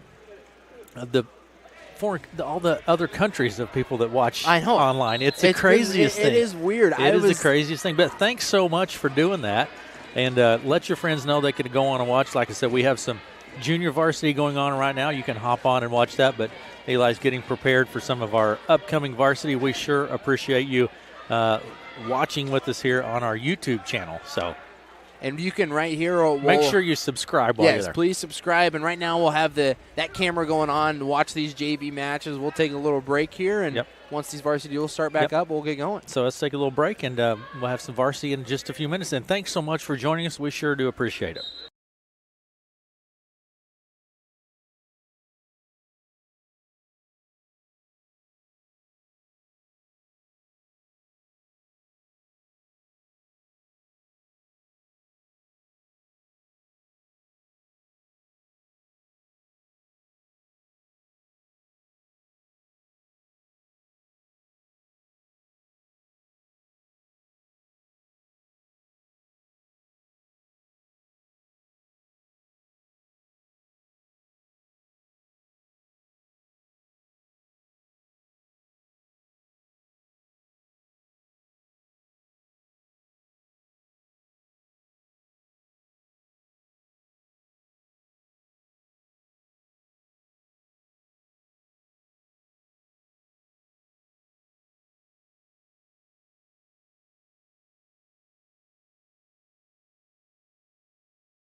Welcome back to Red Oak. Aaron West and Eli Bells.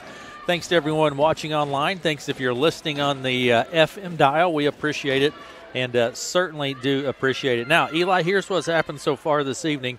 It was Red Oak over Shenandoah, 42-34 in that duel, and at the varsity level, and it was Glenwood over Lewis Central, 57-18. Some pretty exciting matches. It was, and and that's going to be. I want to go back to Beam and Wink duel, our match right there. I mean, Wink's ranked 5th in the state and showed right there at the end why he is. But you know what? Beam, just being a freshman, definitely are going to see him in the rankings, I think, at some point. And he has a real true shot at getting to that state tournament for Glenwood. So both of those, I mean, both of them, I really firmly believe you'll see them in Des Moines. On the mat right now, Eli, we have some JV action going on. So if you happen to be watching online, which we sure appreciate it if you are, but that's what we have going on is a JV action going on now. So we're taking this opportunity to get caught up on some of our other things. That's right. In particular, with me, it's a Snickers bar. Yeah, I'm about right to get some food right now here too. But certainly, thanks to everyone for watching, and then we're going to have a lot more wrestling tonight. Actually, yes, so. We got plenty. Got 2 more duels for sure left, and if they finish early, we'll catch another. This would have been the longest duel just by the size of the roster. Definitely, the size of the roster makes a huge difference. Lewis Central and Glenwood brought a lot of kids to town. Definitely do. So, and a lot of open on the other two between Red Oak and Shenandoah. And that's going to do it. Losing your voice, Aaron? Man, no. Well, it's just, it's one of those things that happens. I need some fisherman's friends here. So there you go. We're going to step away again, Eli. We're going to take a break and still have JV action. There's a lot more wrestling. A lot of wrestling coming up here. So don't go anywhere. Stay tight. And, again, call your friends and text your friends. Tell them to go over to our YouTube channel, and you can search for KCSI Radio there. You can watch it. Go to our Facebook page, KCSI/KOAK. There's a link there. Yep. I don't know. Did Melanie put a link on Facebook? On Instagram? No. I see. It's somewhere. Somewhere there. Facebook. Let's take a break here. We'll be right back after these messages.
Hi, Bells. It's wrestling this evening. Let me run down what's happened so far here this evening. It was Red Oak over Shenandoah 42-24. And the first duel this evening, then we had Glenwood over Lewis Central 57-18. And that duel has some junior varsity or next man up wrestling taking place right now on the court. If you happen to be watching online, we're taking this opportunity to get caught up on a couple of other things here. So lots of wrestling yet to go here this evening, so stay tuned with us. Now, let's take a quick look at the forecast, and really a pretty, I would say, consistent, benign forecast for the Country Sunshine listening area, really for the next several days. A pretty inactive weather pattern. Now, what we have going on tonight, patchy fog before 4 a.m., and then patchy fog after 5 a.m., otherwise cloudy, a low around 24 this evening. Winds will be from the east at 5 to 10 miles per hour, becoming calm after midnight tonight. For Friday, patchy fog before 11 a.m. Friday, otherwise cloudy, highs in the lower 30s. Winds will be calm out of the north around 5. Friday night, mostly cloudy, lows around 20. Light north winds on Friday night. Saturday, partly sunny, highs near 30 degrees Saturday. North winds between 5 and 10 miles per hour. Saturday night, mostly cloudy, lows around 15, north winds up to 5 miles per hour for Saturday night. Sunday, partly sunny, a high near 30 degrees. Sunday night, partly cloudy, lows in the mid-teens, around 16, and it's just going to be pretty consistent in that range. Monday, mostly sunny, highs in the mid-30s. Monday night, mostly clear, lows mid-teens again, around 18 degrees. Tuesday, mostly sunny skies, highs near 40 degrees maybe for Tuesday, around 38 degrees for a high. Tuesday night, partly cloudy, lows in the around 20 degrees, with Wednesday mostly sunny, highs around 40, and Wednesday night mostly cloudy skies with lows around 20 degrees for Thursday night. So a pretty inactive, calm weather forecast other than a fog for a few nights here and potentially in the morning. Really a pretty nice forecast for January in Iowa, that's for sure. No precipitation in the forecast for the foreseeable future anyway, according to the forecast. So kind of a look at what's upcoming. Again, junior varsity action taking place right now on the mats here in Red Oak. And again, it was Red Oak over Shenandoah 42-24 in that duel, and it was Glenwood over Lewis Central 57-18.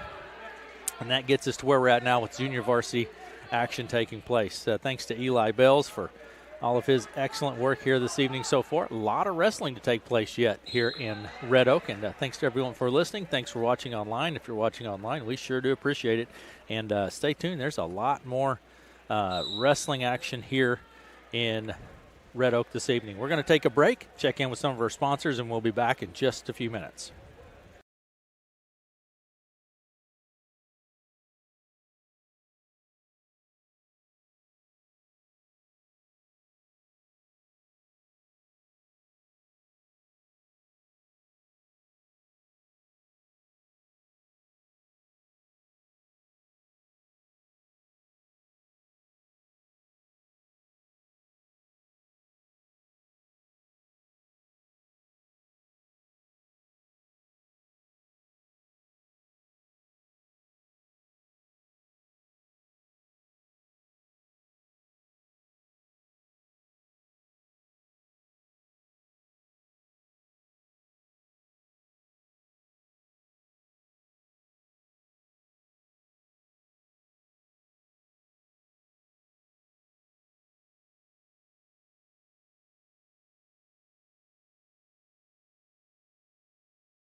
Eli Bells here in Red Oak this evening, covering wrestling this evening. Typically, you'd hear us to be basketball, Eli, but That's we right. have wrestling this evening, and it's Red Oak and Glenwood, Shenandoah, and Lewis Central. So it's been a lot of fun so far. I tell you that Lewis Central Glenwood matchup earlier, there were a lot of really great. There was. I mean, that's pretty action packed. And those are matches on the scoreboard. Doesn't look close as it should be, but those swing matches right there, that could flip flop. At any given moment, Lewis Central and Glenwood could have definitely would have flip flopped there. But those are the key matches, and Glenwood won those key matches here tonight. Absolutely, it was a lot of fun to watch, and Lewis and Glenwood comes out on top, 57-18. Yep. And that Shenandoah or Red Oak Shenandoah, it was Red Oak 42, Shenandoah 24. Now there was a lot of open in that Red Oak Shenandoah, and on both sides there's a lot of open, and that's what makes duels last a long time, or they're really fast. Yeah, you get a lot of people that makes it last a while, or you have a lot of opens and it goes by like that. And now we have JV on the mats now. Between this first set of duels, now we have JV wrestlers on the mat, and you can go to our YouTube channel. We would appreciate it. We got you can watch JV matches right now. There, we have them both up now, actually, on our YouTube channel. You can watch those, and you can just search for KCSI Radio, and make sure to subscribe while you're there. We sure appreciate it. That helps us out. And then also, you could go to our Facebook page, KCSI/KOAK. And you could find it there. So please do that. We would appreciate that as well. All right, Aaron West and Eli Bells, we're going to take a break. Hopefully I get a score from Harlan maybe. Yeah. The Tigers in Harlan tonight. So that's it. Boy, the girls should be wrapped up by now, yeah, I would think. I hope I get a score maybe from that here upcoming in just a few minutes, and we'll see. But we're going to step away, take another break, and be back in a few minutes.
Sanitation effort, I would say, Eli, between the matches being wiped down. They spray all the mats down, wipe them down. And I mean, they Very should well. be doing that anyways. I mean, with the There's a lot. with the ringworm. Wrestling is a intense sport. I'm blessed to never get infantile or ringworm because that puts you out. Common. It is common in wrestling. Very common. And I was looking. It was funny. I was looking on some. There was when they were selling their athletic gear and stuff for schools, and they would sell the defense soap with it. Yeah. I haven't seen a sport that's having a defense soap being sold with it besides wrestling, and as they should. Yeah. So that's nasty stuff to get. Score 71-28, Eli. 71-28. Varsity girls, Harlan over Red Oak. Yes. And varsity girls play. Boys should be getting started here pretty soon. I would think it would be pretty soon underway, and but Harlan comes out on top 71-28. We'll get that officially, but that's what we believe it to be at this point. So. Yes. Here in Red Oak this evening, it's wrestling. Have some junior varsity players in wrestling this evening, and thanks to Mr. Erickson for helping us here this evening, get everything prepared. Yep, and definitely. And from Mr. Erickson earlier, have a bit of a change coming, Eli, in our attendance policy at high school sporting events. And my brother and all his buddies are posting that on their Snapchat stories right now because they are excited. I can tell you that. Now, there'll still be mask requirements, and schools may have a different time of implementation, but it's coming, Eli. It is coming, and things are slowly but surely. Let's see. I mean, I saw at state swimming they're having limited family members. And so I'm wondering when they get to the state tournaments for sports, how that's going to. Who knows, Eli? That's something that I don't want to be the decision maker. Yeah. So who knows? I know that we'll be up there for wrestling. I know that. You're planning on being there. So. I don't know how it's going to be. So it was really nice to get to visit with Silas today. Yeah, it was a lot of fun. Yeah, he really enjoyed it. He is athletic kid. Very, he likes to think that, but but all jokes aside, you try to put him in his place. That's right. I got to do it when I can. The kid's getting bigger and faster and strong. I mean, he's already by far faster than I am, but like you said, it was great to have talking with him this morning. He's a funny kid too, and has a lot of jokes. But I'm sure Wayne State's going to be a great fit for him. What's happened so far this evening? Red Oak over Shenandoah 42-24. It was Glenwood over Lewis Central 57-18 in wrestling action in Red Oak. A lot more wrestling upcoming here this evening, but we're wrapping up what appears to be, I think we're getting toward the end of our junior varsity I think this is the last junior varsity match. We're going to step away for a few minutes. We'll be back with some varsity. We'll have to clean the mats again, and then we'll be back with some varsity wrestling here in just a few minutes, so hold tight. Don't go anywhere. A lot of wrestling. Again, I want to remind you, go over to our YouTube channel. You can watch it there. Make sure that you hit that subscribe button while you're there. We need those. We would appreciate that. So make it a habit when you get there. So anyway, we're going to step away, and we'll be back in a few minutes.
having a now introduction of the teams, Eli. Then we'll have a national anthem, and then we're going to move on with our second round of duels here this evening. That's right, and a little different now. All you got to do is just step out. Used to meet at center circle and shake hands. Can't do that anymore. Can't do that now. But we're just getting things started up. We'll have Glenwood and Red Oak here on the black mat, and Lewis Central and Shenandoah on the orange. And then to finish things off, it will be Red Oak and Lewis Central and Shenandoah and Glenwood. So it should be a lot more wrestling action tonight. Exactly. So Yeah, Red Oak and Glenwood, and then Red Oak and Lewis Central. And we're going to, like I said earlier when we first started, Eli, we're going to default back to Red Oak. We'll carry those. You'll do those. And then when we have the opportunity, we'll hop over to the orange mat and cover whoever's there as well. Yep, so, as fast as we can. Yep, and as much as we can. We'll try to do that. Takes a little time to make that transition, but do it as much as we can. Aaron West and Eli Bells here in Red Oak this evening. Melanie's running the camera this evening, so thanks to her for doing that. Allie's helping you with the athletes. Yep, marking them down for me. So you can keep up with that. Certainly appreciate. When do we go back to school, Eli? We start class the 13th. Northwest Missouri State University, Bearcat. Yep, Bearcat, that's right. We start class the 13th. So second semester of your sophomore year, right? Yep, and I'm not looking forward to the classes I'm taking, but got some pretty heavy. I got one real heavy one. I'm taking math, so that's never fun, but that's a real heavy one that I got to do. So dive in and get it done. That's all I got to do. There Just you go. Get through it. All right, so what's happened this evening so far? It was Red Oak over Shenandoah 42-24, Glenwood over Lewis Central 57-18. Player introductions being made. We're going to have the national anthem upcoming, and thanks to everyone that's watching online. We certainly appreciate that. We certainly appreciate everyone listening on air on 95.3. You can go to our website, kcsifm.com. You can click the Listen Live tab and listen there. Yep. We'd appreciate that as well. Always do. Yep. Go to our Facebook page. I think Melanie has a link on our Facebook page. Yep. Like it while you're there. We appreciate it. So take you right to our YouTube here. Yep.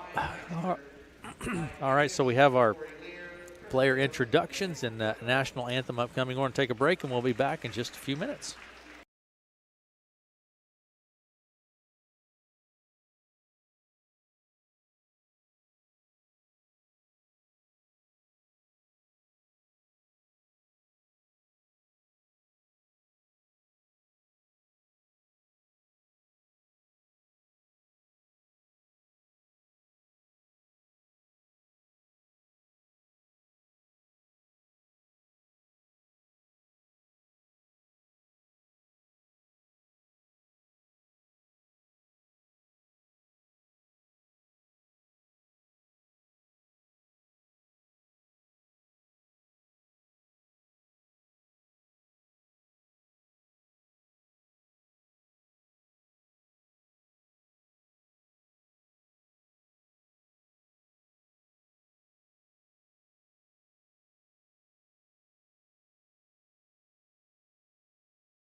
wrestling action tonight. It was Red Oak over Shenandoah 42-24 and Glenwood over Lewis Central 57-18. And we're going to have our national anthem and be back with wrestling right after this.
Welcome back to Red Oak. Eli, it's about time to go wrestling again. It is. We've had a little break there.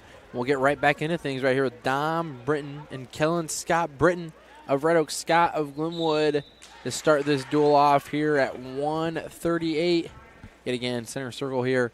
Britton with some pressure in. Scott coming back in with some collar ties. Here, just again, feeling each other out here. A lot of collar ties and a nice fireman's carry right there from Scott. Textbook fireman's right there. Follows right through with it. Gets himself the takedown up 2-0 to start things off. Coming over on the other side, wrenching through. Britton keeping his arms tucked in. Got to be careful to not get a stall call if you're not going to be working down on bottom. Britton trying to build himself up to a base. Scott doing a great tough right on top. Trying to cinch in an arm bar. Got a ball and chain right now. Hanging on to that. Coming out to the side. Going to pry that back out. Britton, great job breaking out of that, getting back up to his base. Still 2-0 Scott right now. With about 55 seconds left in the first. And a nice tilt coming from Scott, but a good roll through coming from Britton. Did not give up any back points there with about 45 seconds left in the first period. Scott up 2-0 here over Britton of Red Oak. Again, breaking down is Scott. Keeping pressure on forward on Britton. Coming back underneath with a nice crotch lift.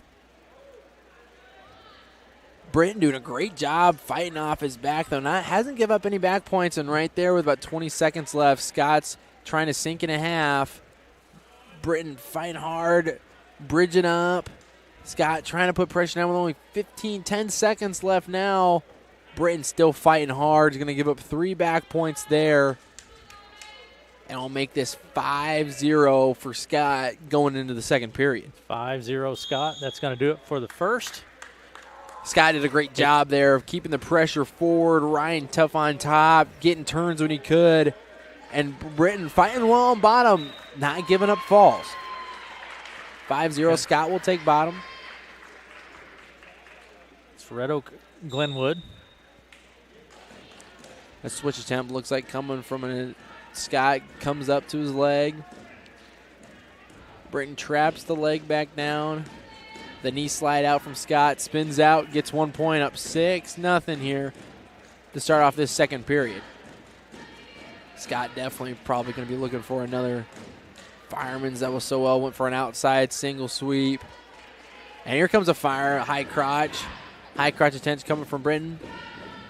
Scott does a great job of sprawling out, bringing his hits back, spins around, gets 2, up 8-0 now on Britton of Red Oak.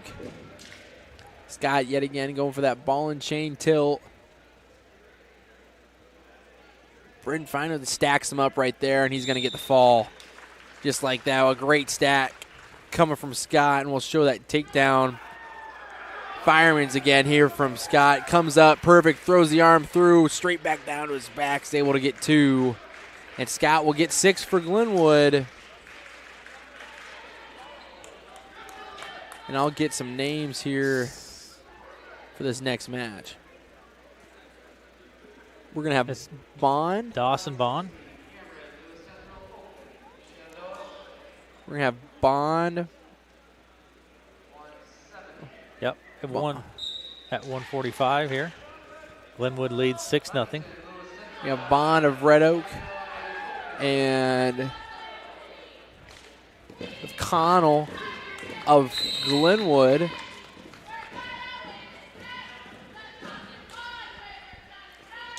I'll try to get things started up here. Glenwood leads 6-0. Bond right away with a quick takedown. Puts him back up to his feet. Minute 46 in the first. Another nice outside single from Bond. Got a tough ride coming too. Leads now 4-1 for Bond.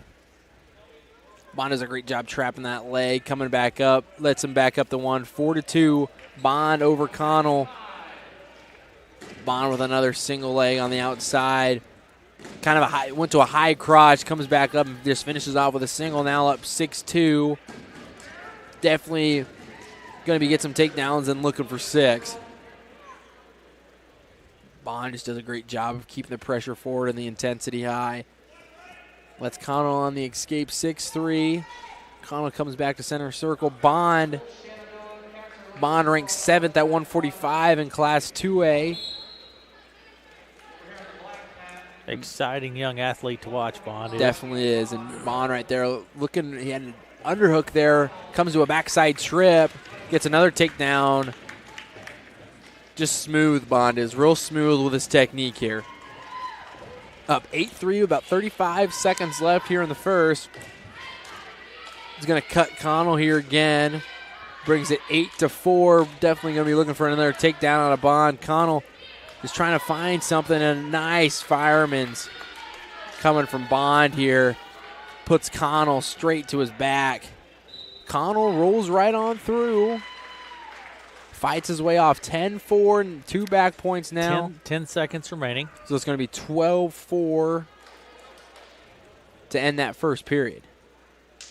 And that is going to do it for the first period. And there is attempt of getting some back points there.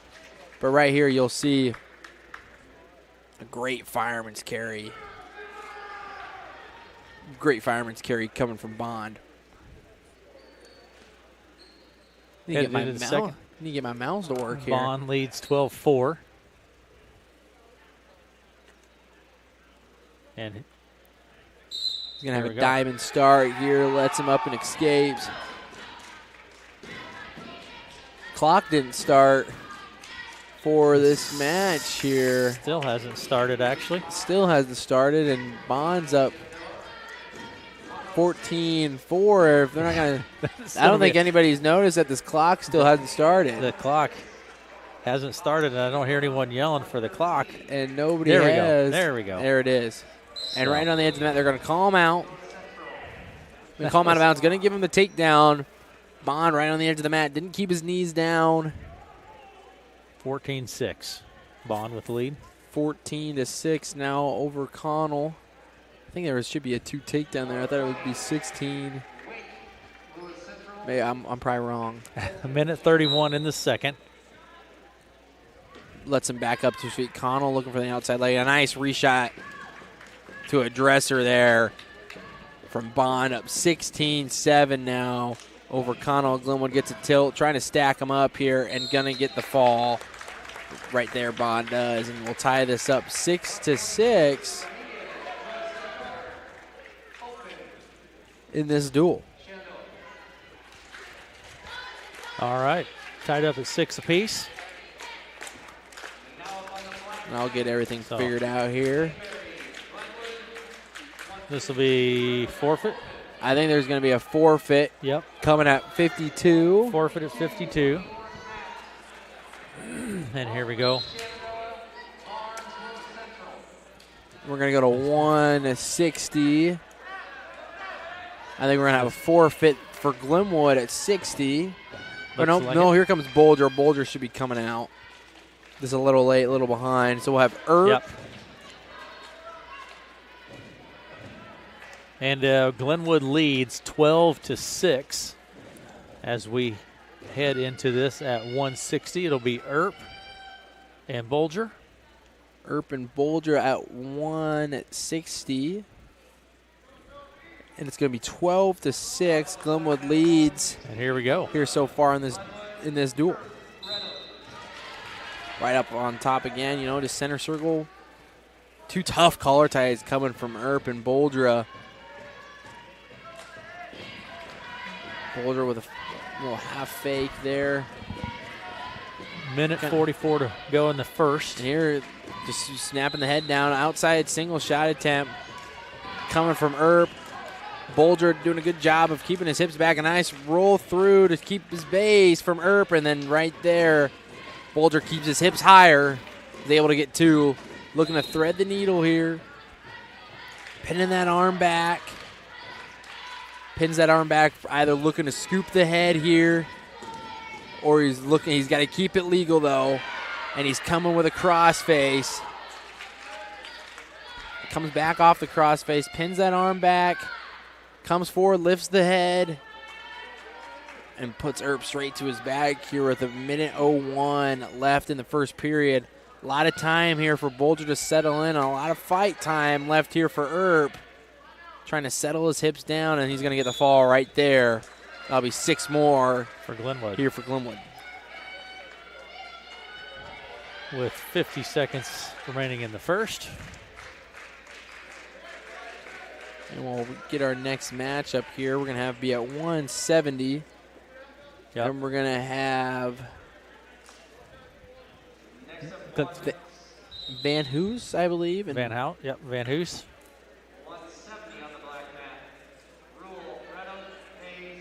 We're going to have a rule. We're going to have a rule of Red Oak. Glenwood leads 18-6. And right off the bat, Hayes gets a takedown. And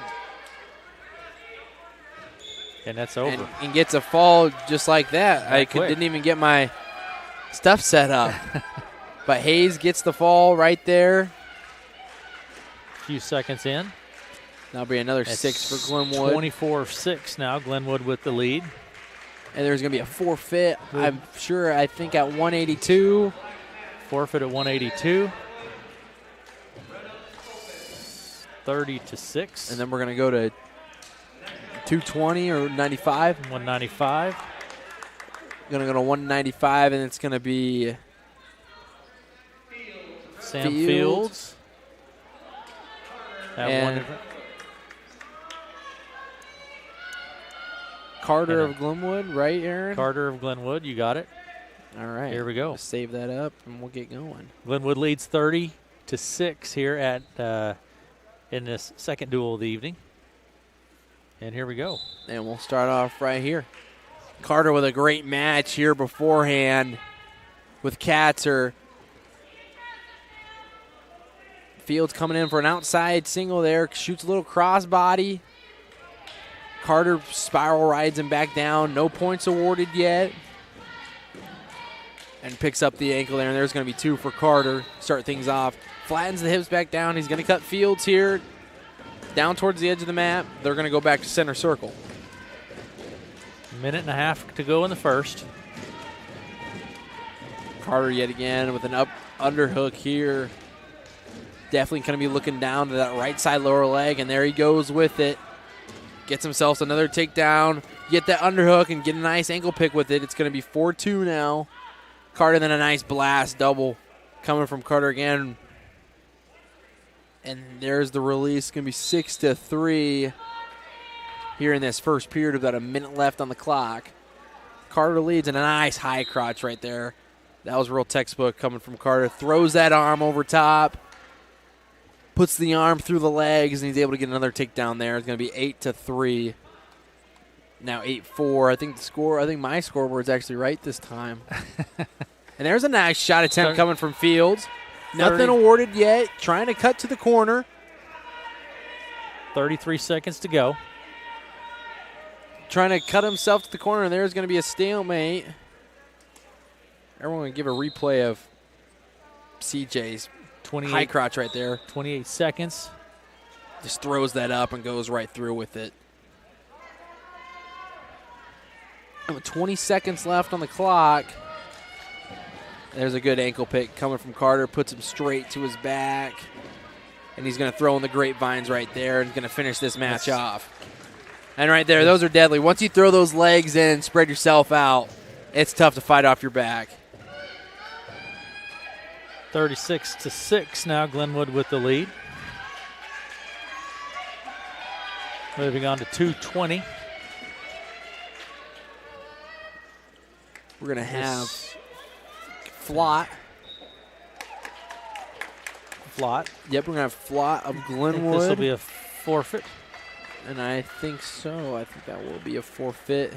That'll be 6 more towards Glenwood. Then we're going to have another forfeit at 285, and I think that's going to bring us all the way down to 106. Yep, then we're going to, like you're exactly right, Eli, we're going to have a forfeit at 285.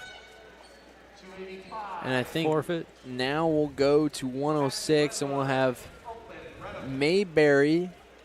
I don't know if that's going to be a forfeit, too. They're going to be, yep, that's an open, too. So it's going to be at 113. We're going to have Earp.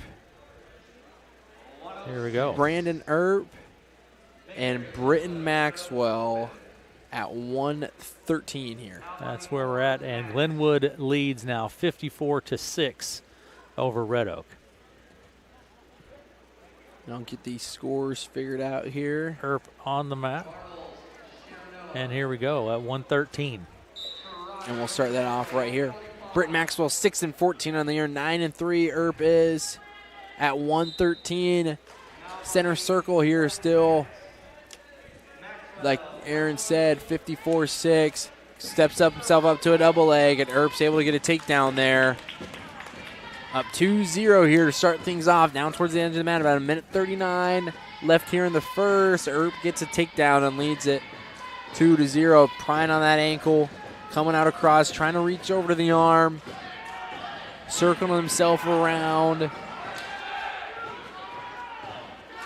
Earp keeping the pressure on top. Got a ball and chain locked in here. Looking to thread that needle through the arm to get himself into that tilt. Maxwell doing a great job of defending that. Elbowing down. Earp right here just keeping the pressure on top. Comes over. Driving it up forward. A minute to go in the first. Now he threads that needle, and here's going to be some back ones. No swipe. Out of that, Maxwell does a great job of fighting out of that.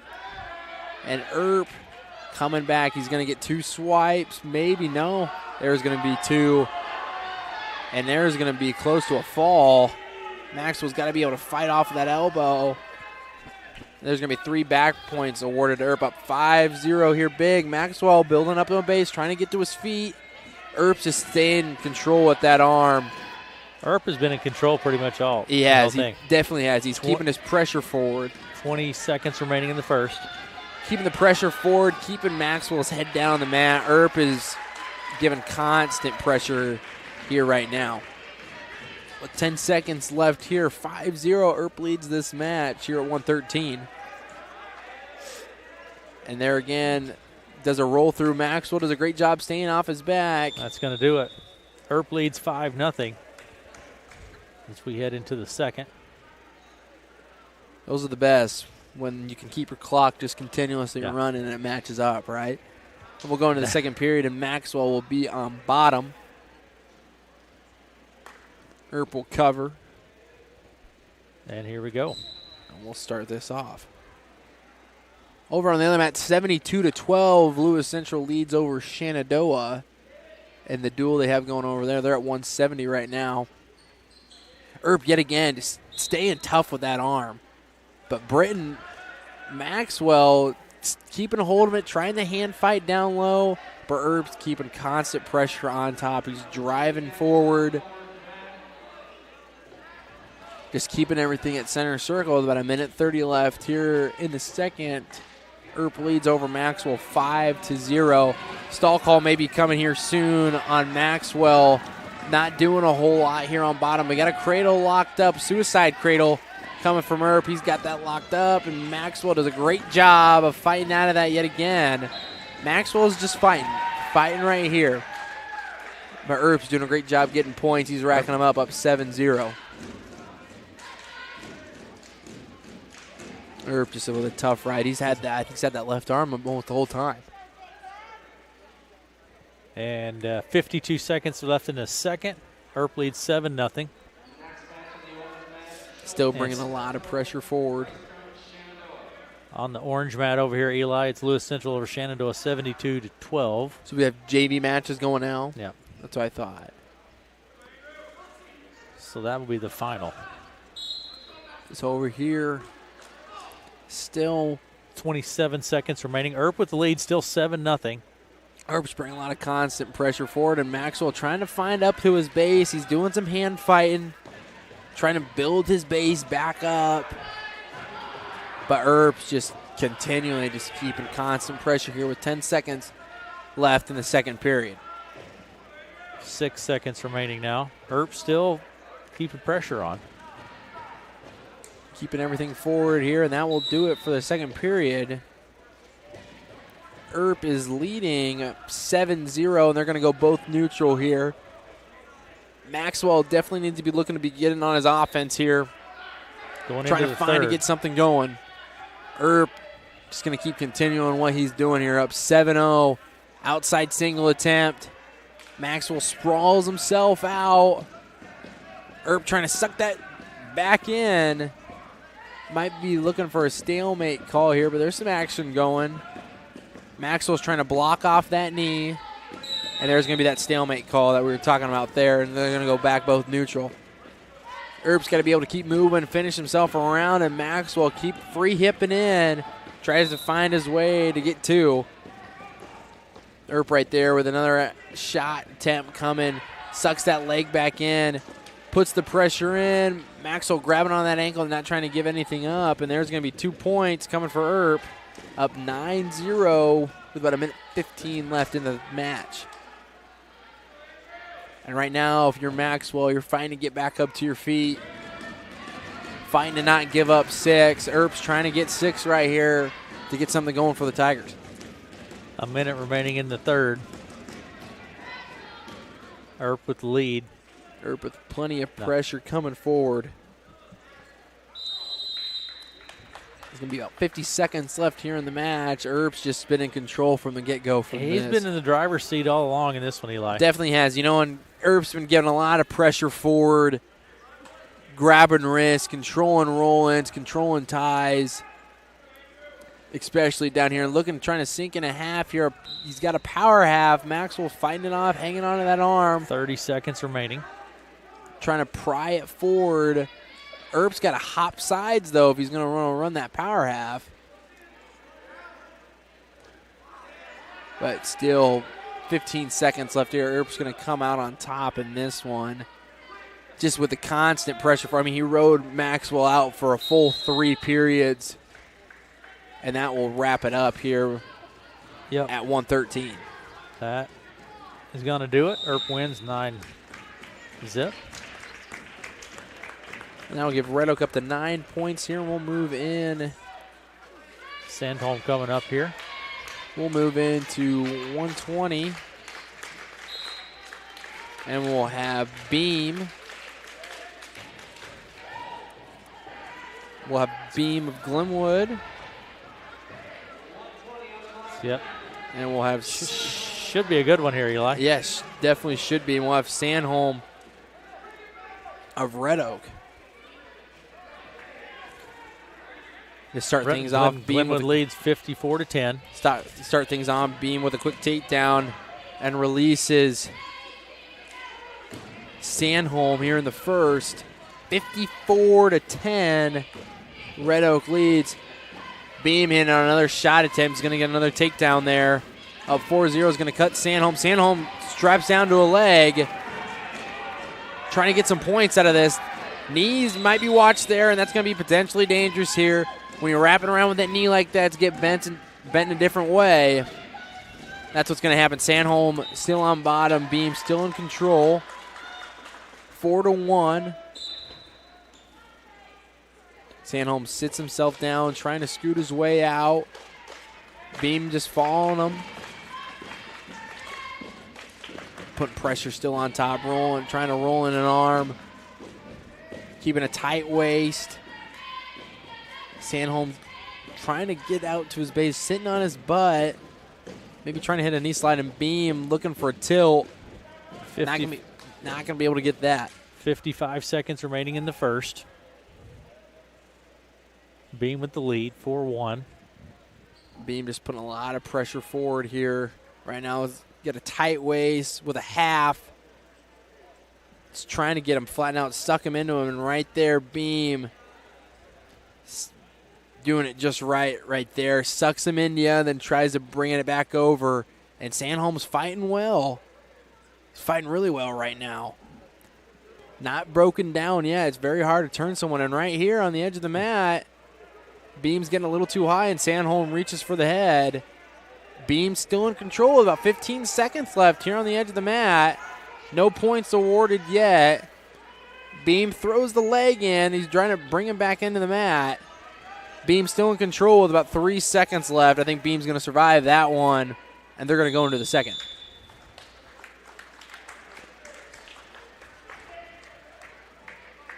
Here we go. 54-10 now. It's Glenwood leads. And Beam will go bottom, start the second period. 4-1 he leads.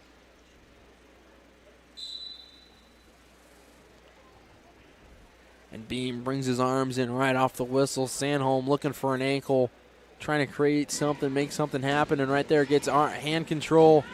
And Beam trying to slide his way out. That's going to be almost a locked hands call. Beam just trying to grab his way out, and he'll get the one there. Up 5-1. Reshot attempt coming here from Beam. Got his head down. Minute 30 left in the second. Shot attempt from Sandholm. Back to that cross leg. And Beam with an underhook here. And just a collar tie on the other side. And there's a double leg attempt right on the edge of the mat. And they're going to give him two right there. Nice job to keep his feet in from Beam. You'll see that here right on the edge of the mat. Just 7-1 now. Beam leads. 1:06 to go in the second. If Melanie West would have had that shot for me, I would have had it. But she was... Our camera person's slacking off down there. That's why there's a question mark on the end of that sometimes. So, but anyways... A minute to go in the second. Great takedown there from Beam, up 7-1 here. Sandholm reaching back over to the head. Beam still in control. We got 50 seconds left here in the second. Sandholm doing some hand fighting here down low. And then another, he's got a 2-on-1 here. Gonna try to bump Sandholm up forward. Chop and jam here on the other side. With a tight waist with 30 seconds left in the second. Beam's on pace to keep his lead here up 7-1, and there's going to be a potentially dangerous call. 24 seconds remaining in the second. And Beam's doing a great job. I mean, he's just staying on his toes and keeping a lot of pressure moving up forward. There's just a lot of pressure moving forward. 22 seconds remaining. Beam again with 15 seconds left on the clock. Looks like he's going to try to ride Sandholm out on this one. Sandholm looking to hip himself over, but Beam just rolls his legs, his hips right on top, and he's going to get some swipes there with 4 seconds left on the clock. Going to get 3 and going to make this 10-1 heading into the third. 10-1. And here we go. And I think Sandholm's going to go neutral. Trying to find some life here, down 10-1.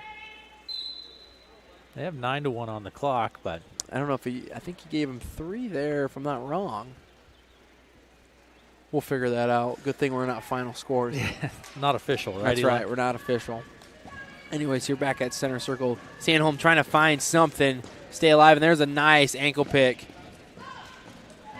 And my camera people aren't really paying attention yet again, am I right? A minute 35 to go in the third. And another takedown attempt there from Beam, and is still not successful.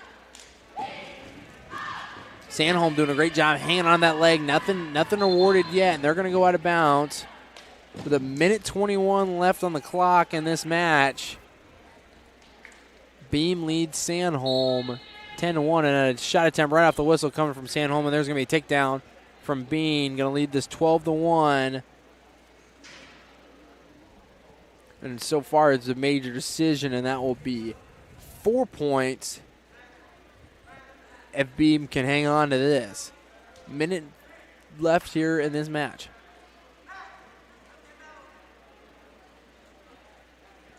Looks like Beam's doing a good job keeping pressure forward. You know, just Sandholm's kind of just hanging his head right now. Beam's getting 2-on-1s, rolling wrist.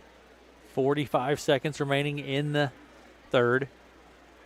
And with a spiral ride coming from Beam. Keeping constant pressure up forward here. Getting himself a little too high. I mean, right now, there's really no chance to. He's maybe trying to look for himself to get the fall. But Sandholm right here has got a half. Got the reversal down.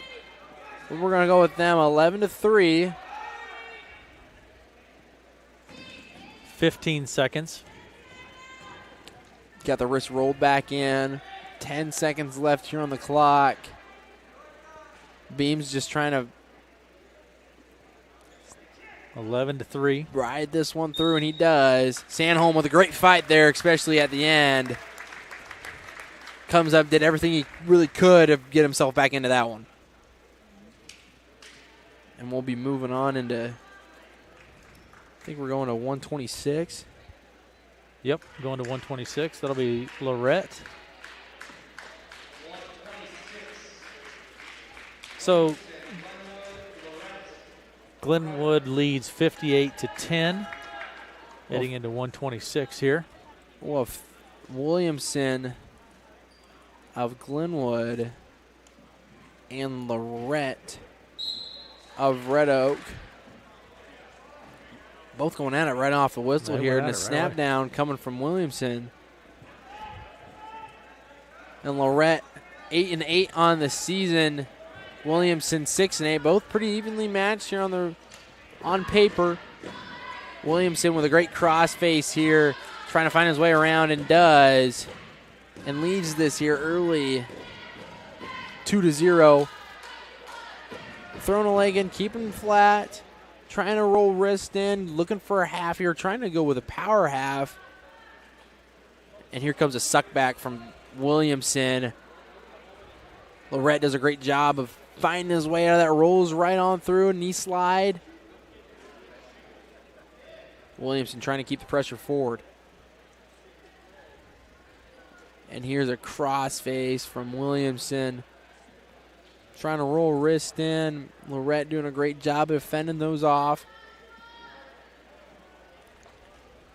Cradle attempt coming from Williamson. Lorette yet again fights that one off. 50 seconds left here in the first. 2-0. Williamson leads. 45 seconds remaining. And a butcher attempt, really, from Williamson. Circling away is Lorette. Crossface coming from Williamson. Like 30. Aaron said, 30 seconds left here in this first. 2-0, Williamson leads. 22 seconds remaining. Williamson doing a great job, keeping. Hasn't really let Lorette get up to his base a whole lot. Getting out in front there, though, that's where Lorette has a chance and takes advantage of it, trying to get one right here, and Williamson with a great return right back down to the mat. 5 seconds. And it looks like Williamson's going to ride that one out and is going to lead 2-0 here in the second. 2-0 headed into the second. 58-10. Glenwood with the lead. Williamson had choice and will choose bottom. Here we go. And a great switch attempt coming from Williamson. Gets up to his feet. He's going to get one there. Up 3-0 here over Lorette in this second period. 58-10. Glenwood leads this duel. And a great snap down from Williamson, but Lorette puts the pressure back into him. Lorette with an outside single. Looking to finish here. He's trying to elevate it back up. Looking for a backside trip and loses it. 3-0. Williamson still in control. Lorette had an outside single attempt. Couldn't finish that one through. 1:18 to go in the second period. Shuck by coming from Williamson. Lorette looks like may have been going for a headlock there with a minute left. Here in the second period, Williamson still leads 3-0. Staying neutral, Williamson had an escape earlier in this period to make that 3-0. Lorette being real heavy on the head, looking like he's trying to get a snap down here. Williamson doing a drag by, keeping himself square. 40 seconds left here in the second. Williamson of Glenwood leads 3-0. 33 seconds to go in the second. 58-10, Glenwood leads overall. And a lot of collar ties coming here on both ends. Not a whole lot of shot attempts going on. Williamson lowers the elevation, underhook from Lorette. 12 seconds. And it looks like this one's going to finish out neutral. Cinching it up, Lorette. There's a headlock throw coming from Williamson. Lorette does a great job of keeping his hips up, and there's going to be no points awarded there. Heading into the third now. We had a headlock attempt coming one way, comes back the other, and Lorette's going to choose neutral. I think that's a smart choice for Lorette because he had a shot at it. Yet again, collar ties here on both sides. And clock hasn't started yet. Yeah, I think that's been a problem. There we go. And there she is. Now I'm going to be 20 seconds behind. 58-10, Glenwood leads.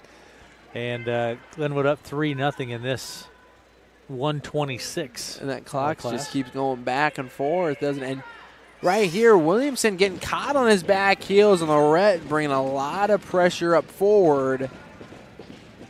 There's going to put a minute 19. I think we got it adjusted there now. On that clock, I'm going to have to adjust mine now. All right. 58-10. 3-0, Williamson still leads. Lorette looked like he had a little shot attempt there. Williamson fends it off. A lot of upper body collar ties going on right now. And a knee grab coming from Lorette. A snap down here from Williamson with 45 seconds left. This match is still in anybody's hands right here. Williamson with a 3-0 advantage right now. And a headlock being locked up from Lorette, but comes back with his own is Williamson. Nothing with 30 seconds here. Lorette looking for something. A nice double leg takedown coming from Lorette, and Williamson keeps him flat with 20 seconds left on the clock. He's looking to cut a corner. 15 seconds left on the clock. And Lorette trying to elevate it. It looks like there's going to be a stalemate with 7 seconds left on the clock. If Lorette's going to hit something, it's going to have to be right now. It's going to have to happen pretty quick, Eli. Yep, it's going to have to happen here with 5 seconds left on the clock. Something's going to have to be thrown. And that will end it. Williamson wins the match 3-0. At half in Red Oak and varsity boys play, it is Harlan 48, Red Oak 26. That's at half. And final HSTW over Stanton in girls varsity play, 61-55. Pretty close game there. 61-55. HSTW comes out on top. And again at half, it's Harlan over Red Oak, 48-26 at half in that boys game. That's taking place in Harlan this evening. We're moving on to 132 here, Eli. You get my board set here. Glenwood leads 61-10 overall. And right off the get-go here, looks like Colin throws up that headlock, and then a reversal coming back from Schmidt. It's going to be a 2-2 match here to start things off with 1:30 left on the clock. 61-10, Glenwood leads this duel. I think this is going to be the last match of this duel. I think you are correct. And coming out to the outside here is Hargens trying to get back in control of this. Schmidt still in control, out on the edge of the mat. Minute left here. And there's going to be 1 escape, 2 reversal, if I'm correct. 55 seconds remaining. Yeah. And then they're going to let Hargens up, and it's going to be 4-4. We're going to be neutral here with 50 seconds left in the first period. Hargens looking, heading the hole down towards the outside knee, gets low to an ankle, going for 2 ankles, and that's going to be 2 points here coming from Hargens. All he had to do was touch that ankle and was able to get the 2 points. 6-4. 38 seconds left in the first period. Hargens doing a good job of keeping control of it here, but he's still in control. 30 seconds left. Schmidt trying to do a monkey roll here. Flips Hargens on his back, but no, nothing awarded yet. And they're going to call him out of bounds with 20 seconds left on the clock. Hargens leads over Schmidt 6-4 here at 132. 20 seconds remaining in the first. 6-4. And right here, Schmidt hanging on, Hargens hanging on that leg. They're going to award 1 to Schmidt. So it's going to be 6-5, and they're going to go out. So they're going to be both neutral with 9 seconds left here on the clock. 6-5. Hargens of Glenwood with a low shot attempt. And Schmidt looking to did a little shuck by to try to lock up that headlock. And we're going to go in to the second period, 6-5. Pretty close, Eli. It is pretty close. You know, right there you see Hargens trying to lock up that headlock. We have 6-5 going into the second. Still down, and we're going to be neutral here. And that's going to be 1 to Hargens. It's going to be a 7-5 lead, and Hargens goes right back down to a low single. Schmidt trying to do a roll through here. And Hargens going to get the takedown here, trying to look himself for the fall. He's onto the wrong side, though. Going to be 3 back points, now up 12-5. Has a leg, trying to put pressure up forward. He's got to bring up that leg forward. Popping the arm. A minute 20 left, and Schmidt trying to get a roll through here onto the edge of the mat, and they're going to give him a reversal too right there on the edge. And then they're going to reversal it right back to Harjan. It's going to be 14-7, and looks like they're going to be down towards the edge and call him out. And it's going to be 3. Man, that's confusing. I mean, it's 1 minute it was a reversal. Next minute it's not. It's 14-7. That's where we're So at. there's no back points awarded there. Up 14-7. Minute to go in the second. They're going to let him up right to his feet. It's going to be 14-8. Hargens of Glenwood leads here in the second period.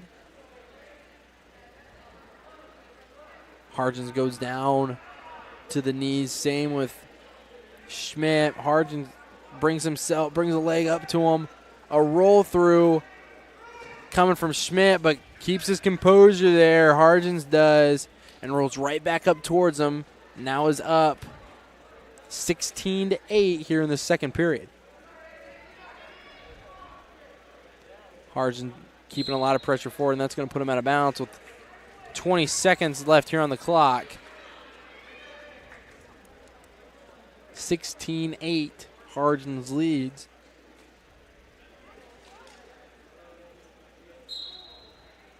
We're going right off the whistle again. Schmidt goes straight to his feet. Hargens keeps control, not letting go of the legs. And another monkey roll attempt coming from Schmidt. Now working out here with 6 seconds left. Hargens in control here, up 16-8, going into the third.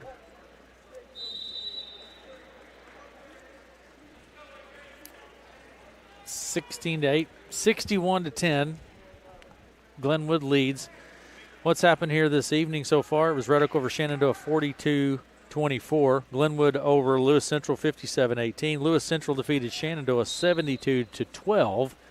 Glenwood leads Red Oak 61-10. And right off the whistle, Schmidt gets up to his feet. Hargens runs him right out of bounds. Took out about 4 seconds off the clock there. Here we go. Goes back down to a leg here. Schmidt looking to find a reversal. And right here, that's going to be a reversal too. Be 16-12. Schmidt he's got to be looking for something big to create some points. Gets himself a little high. Does have a leg in. They're going to go out of bounds and get themselves a fresh start with a minute 31 left here on the clock.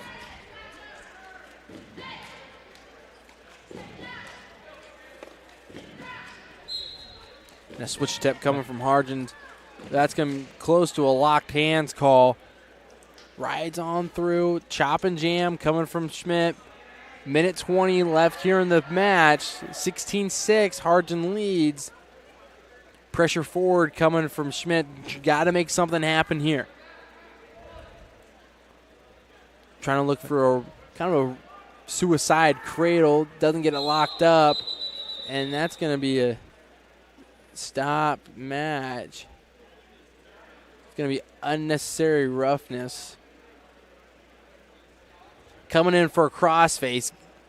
When you bring him out of left field like that, I mean, you used to do that in the back in the day, but that's all my dad talked about is how he could throw some mean crossfaces and you could really bring him and close a fist on him and we're going to have put a hand in it. Injury timeout here. We're going to take a break and we'll be back right after these messages.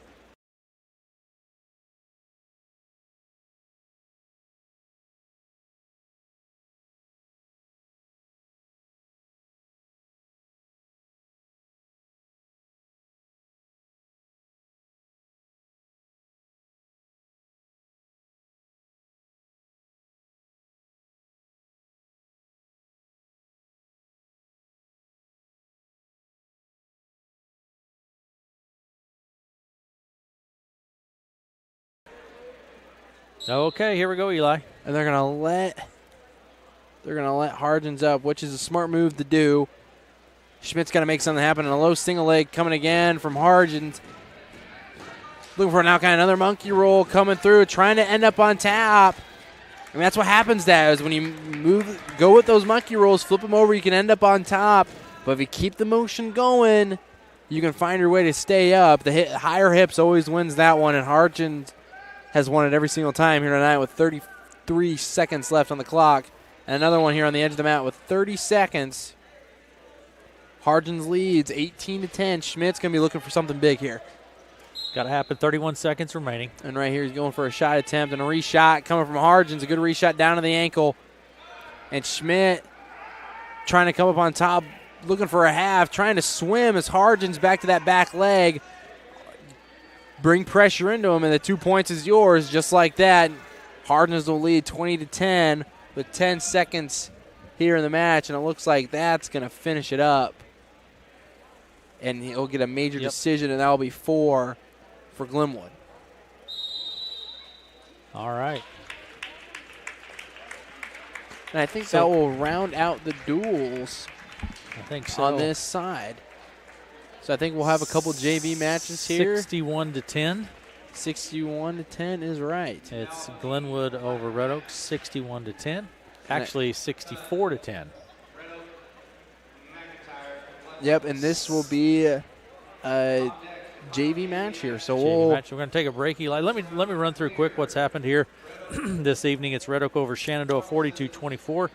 It was Glenwood over Red Oak, 64-10. Glenwood over Lewis Central, 57-18, and Lewis Central defeated Shenandoah by a score of 72-12 here in Red Oak this evening. Let's take a break, and we'll be back after these messages.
Basketball scores for you this evening. It was Trainer over Logan Magnolia, 48-41.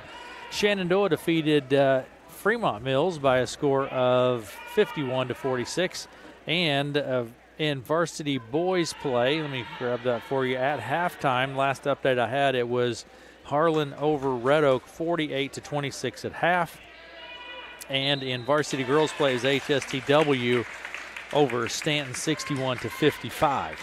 And that was varsity girls play. Here this evening, junior varsity wrestling taking place. Aaron West and Eli Bells. Eli with the play-by-play action here this evening. Red Oak defeated Shenandoah 42-24. It was Glenwood over Red Oak 64-10. It was Glenwood over Lewis Central 57-18. And Lewis Central defeated Shenandoah 72-12. We're going to take a break and we'll be back after these messages.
Gonna start at 145 here. Dawson Bond's on the mat. Yep, Bond and Paul. It'll be Red Oak and Lewis Central. Bond at 7th, like I said, at 145, and Brian Paul 145 here for Lewis Central. We'll start things out.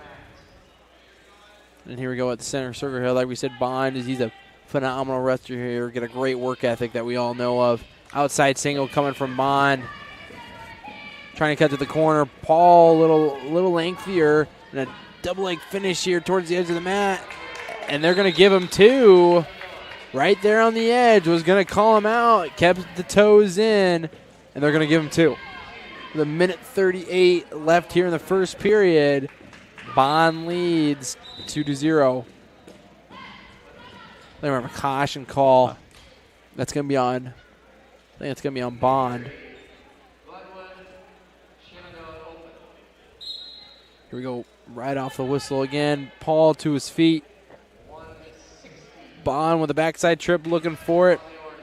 And Paul gets the escape. 2-1. Bond leads. The minute 20 left here in this first period. Bond does a great job of just keeping the pressure, keeping the movement, going side to side with everything. And right here, Bond finding a way to cut corners. But Paul's wrestling pretty good right here, trying to attack on his own offense, both having long collar ties. There's a snap down coming from Paul, and a high crotch and a reshot, long reshot coming from Bond. They both stand up to their feet. 54 seconds to go in the first. There's a fireman's attempt coming from Bond. And right there is going to finish that off and bring Paul straight to his back. Bond going to get 3, or are they going to give him 2? They're going to give him 2 back points from that whole lead, now 6-1. It was a great fireman's attempt right there from Bond. That's the perfect one, too, when you can get them straight to their back. And Bond does a great job of that. Over on the orange mat, Glenwood leads Shenandoah right now 30-1. Dickerson and Mayberry wrestling at 182. They'll go out here. 6-1, Bond leads, 20.8 seconds left here on the clock. Bond will cover. Off the whistle again. Paul doing a great job getting straight to his feet. And a return coming here from Bond, straight back down on the mat. But 15 seconds left. Bond looking to ride this one out here and take this into the second period. 7 seconds remaining. Bond leads 6-1. Like you said, Eli just riding it out here to head into the second period. Trying to get a couple swipes there at the end. You see that fireman's carry right here from Bond. Comes up through it right down to his bag. Great job right there from Bond.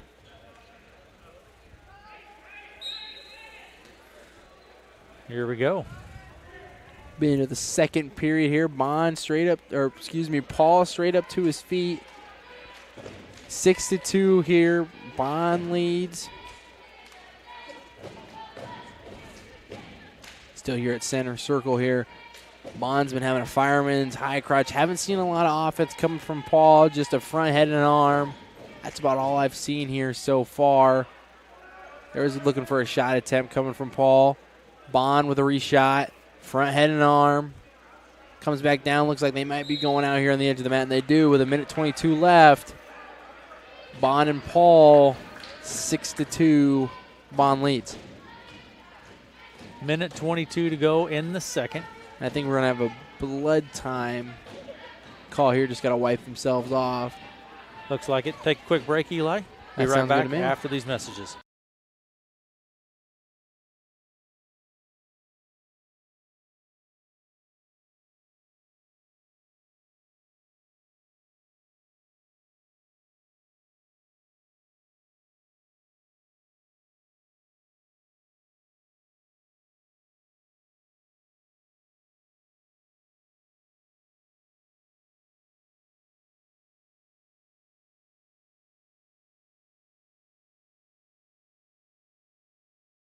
Welcome back to Red Oak.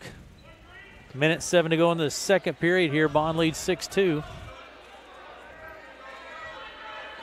And again here, Paul with an outside single. Bond whizzing down hard. 2 strong kids going right now here on the mat at 145. Paul trying to straighten that leg back out, get to a corner, but a great whizzer from Bond. Keeping the pressure down. when you put that whizzer in, you're shouldering down hard, putting the hips down to the mat. And right here, Paul's able to get up to a leg. Bond trying to fight.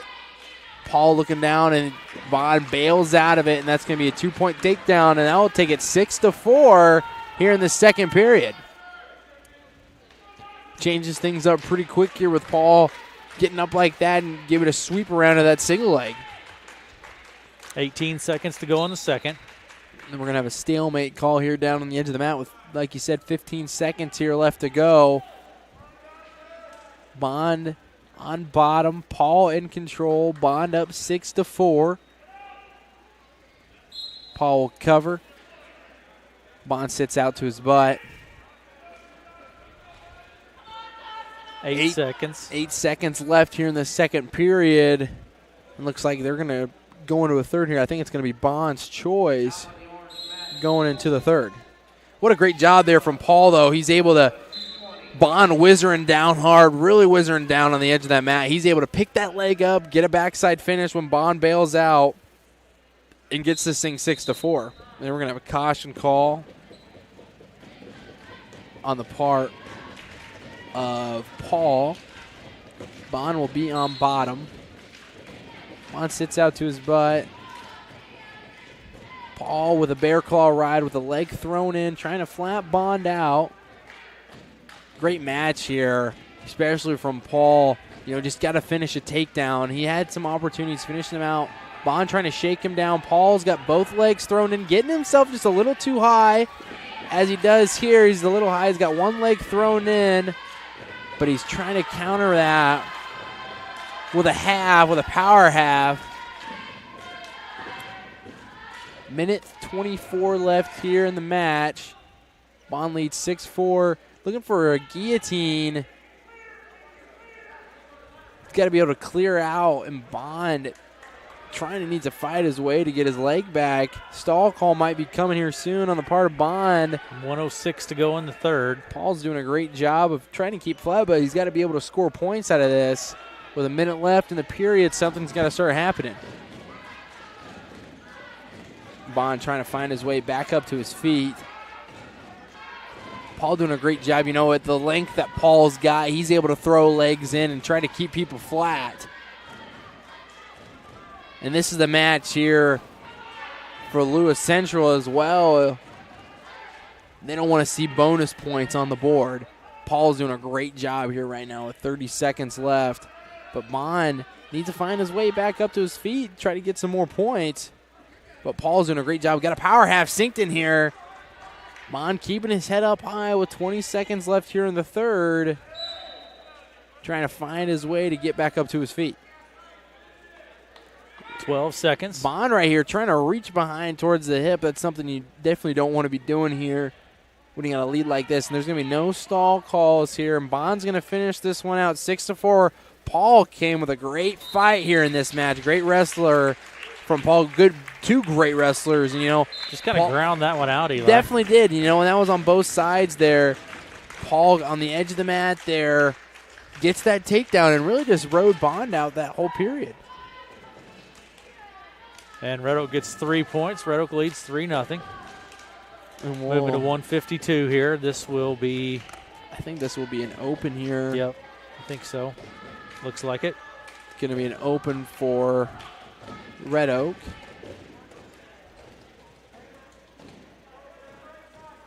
I think it's going to be open.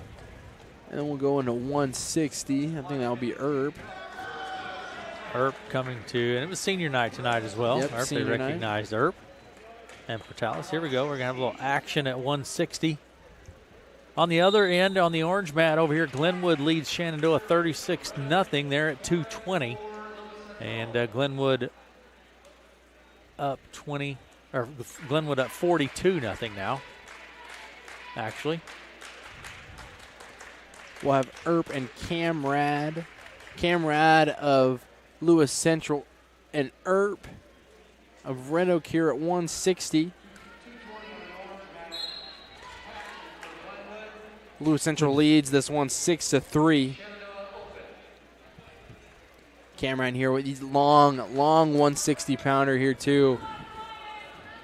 He's able to get some 2-on-1s. Earp needs to find his way to get himself inside because Camrad will keep his distance and only able to shoot from a longer distance just the length that he has. And right here is get a front head. Puts Earp down to the mat.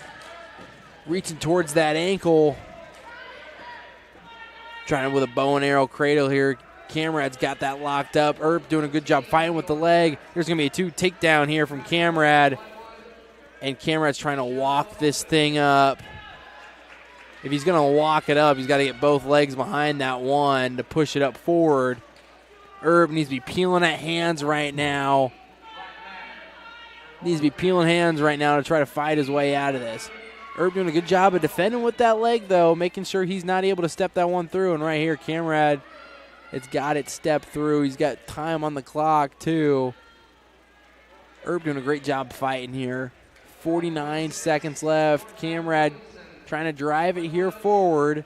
Earp doing a good job of keeping that leg pressured up forward.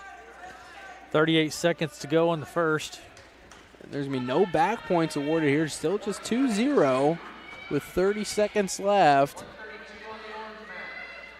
And he'll find his way out of that cradle. Still just 2-0. Good job from Earp right there. Could have easily given up some back points and gets his way out of it. Right here yet again. There's trying to get some back points here. Going to go back and forth, so nothing will be awarded. 8 seconds left here in the first. Cameron looks like he's going to be on top here, 2-0 after 1. And that's what it's going to be, Eli. Over on the orange mat, Glenwood leads 72-0. They're at 132. Earp will defer. Camrad will go bottom. And here we go.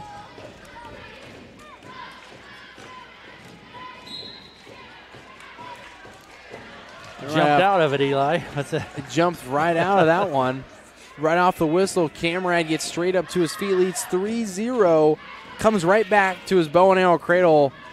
Now he's trying to get the leg locked in, gets the takedown there, up 5-0.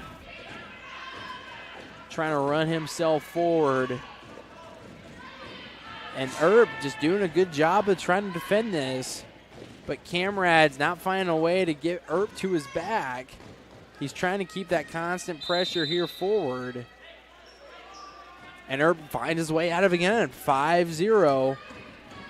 Camrad leads this match. 6-3, Lewis Central is leading this duel. Minute 10 to go in the second. And pressure still coming forward from Camrad. Obviously, the cradle has not been working for him so far, so he's going to try the near side, the cross-face cradle. And Earp gets his way out of it. 50 seconds left here in the second period.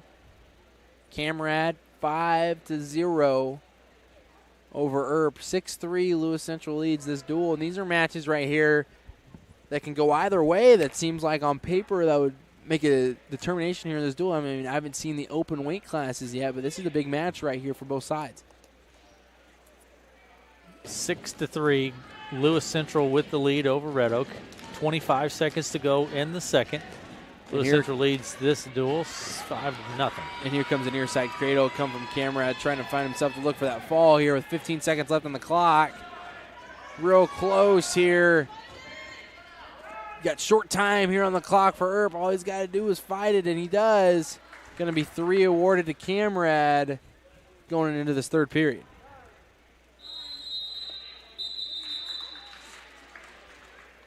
All right. 8-0, Camrad leads.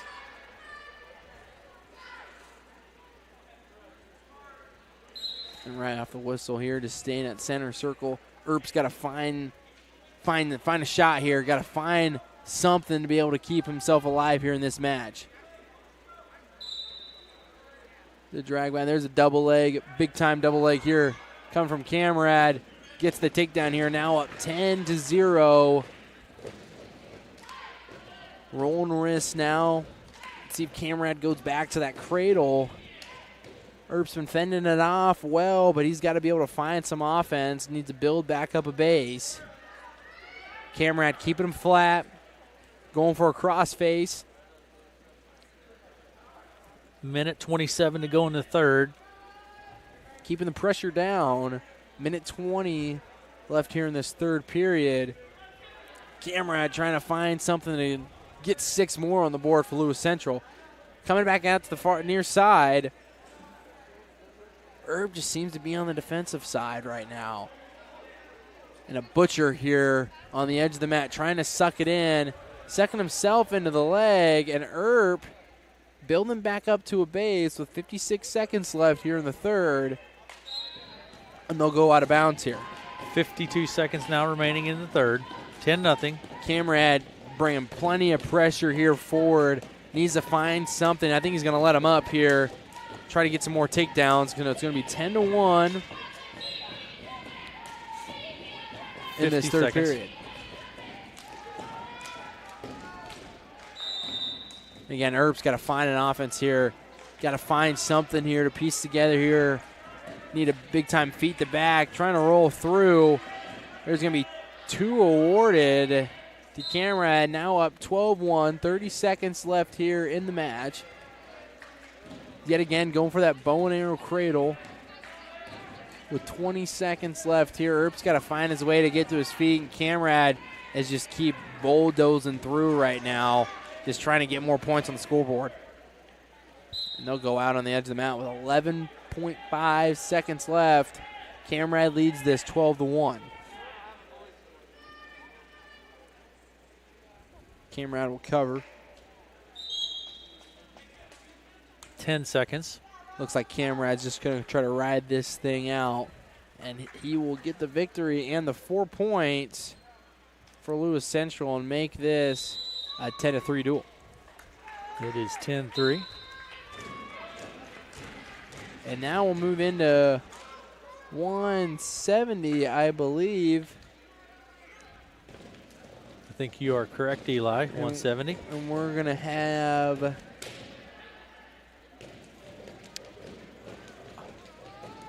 Dom Britton. No, that's not Britton. That's a Rule, right? Rule is correct. Rule of Red Oak. We'll at have 170, and Lewis Central leads 10-3. And we will have. I didn't hear a name for that. Did you, Aaron? No. Is that 1:46 to go in the first? I'll work on that for you, Eli. I appreciate it.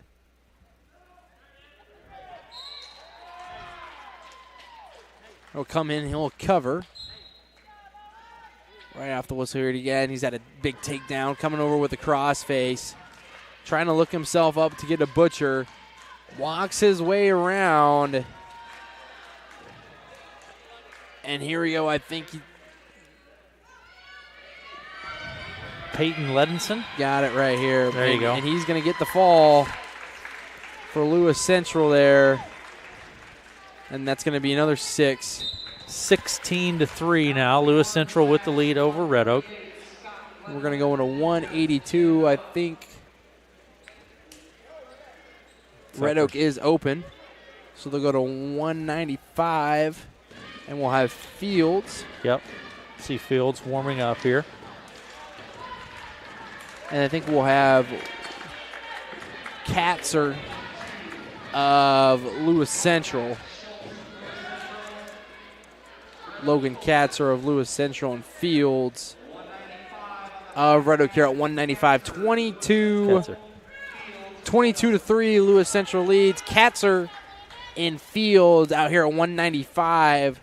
We'll start things off in this first period. Glenwood in that duel is 72-6 right now. Yeah, over on the orange mat, 72-6 Glenwood with the lead, Shenandoah. The big sweep attempt coming from Katzer. Gets the takedown, now leads 2-0. Will cut Fields. Puts him to his feet. Now it's 2-1. Katzer with a last go double. Brings him down easy to the mat. Takes him straight down. He gets a big double leg right there. A lead now 4-1. Looking to get the fall. Trying to sink his hips down. Fields fighting here. Switching sides. And there's going to be 3 back points awarded to Katzer. Minute 20 left. and Fields will be cut. Katzer again, nice double leg. Had a big match earlier against Carter. And there's a duck under coming from Katzer. Just looks clean coming from him right now. 55 seconds to go in the first. 9-2, Katzer with the lead. Katzer, a big, strong kid, running back, I'm pretty sure. Wayne State commit, too, out is there that right? for football, yes. He's a big, stout-looking That's kid, right. that's for sure. He's got a double chicken wing in right now with 37 seconds here left on the clock, looking like he's going to get the fall. And he does. And he does right there. And you'll see this big double leg here coming from Katzer. I mean, just comes up, taps the heads, and goes. That's just technique right there in textbook. Brings him down easy. And able to get the fall for Lewis Central. Going on to 220 now, Eli. Next up on the black mat, 220 Woods. This will be open. And that will be open. I think in 285 is going to be open. Yep. They're going to go to 106. 106 is open for Red Oak, isn't it? Yep, so they'll be up to 113. And I don't know if they are open or not. I think they're going to they will wrestle. It looks like Haley Williams is getting ready to go. So we'll have all the way up to 113. We will have Earp. It's easy enough. They're both B's on my There list you go. here. So you can just, Makes that you can just at put least one- that works, right? just put one in. So then we'll have Haley Williams, I think is what it's going to be. Yeah. They'll take the open. Ava McNeil will at 106, and Williams will go out at 113.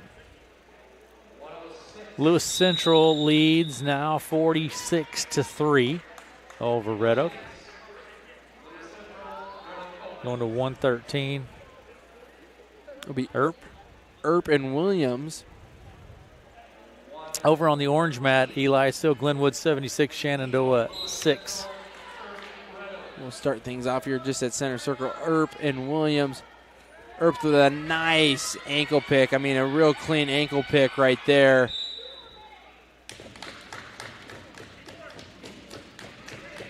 Looking to lay Williams flat here. Trying to get himself a quick fall. With a minute 38 left, and he will right there. Earp gets the fall. You watch this here. Earp does a great job. Just comes out to the ankle pick and picks it up. Actually, just went down low to it, picked it right back up, and was able to get the fall. Going to 120 now. Sandholm on the mat for Red Oak. 46-9 now. Lewis Central with the lead. We'll have Sandholm and Wink.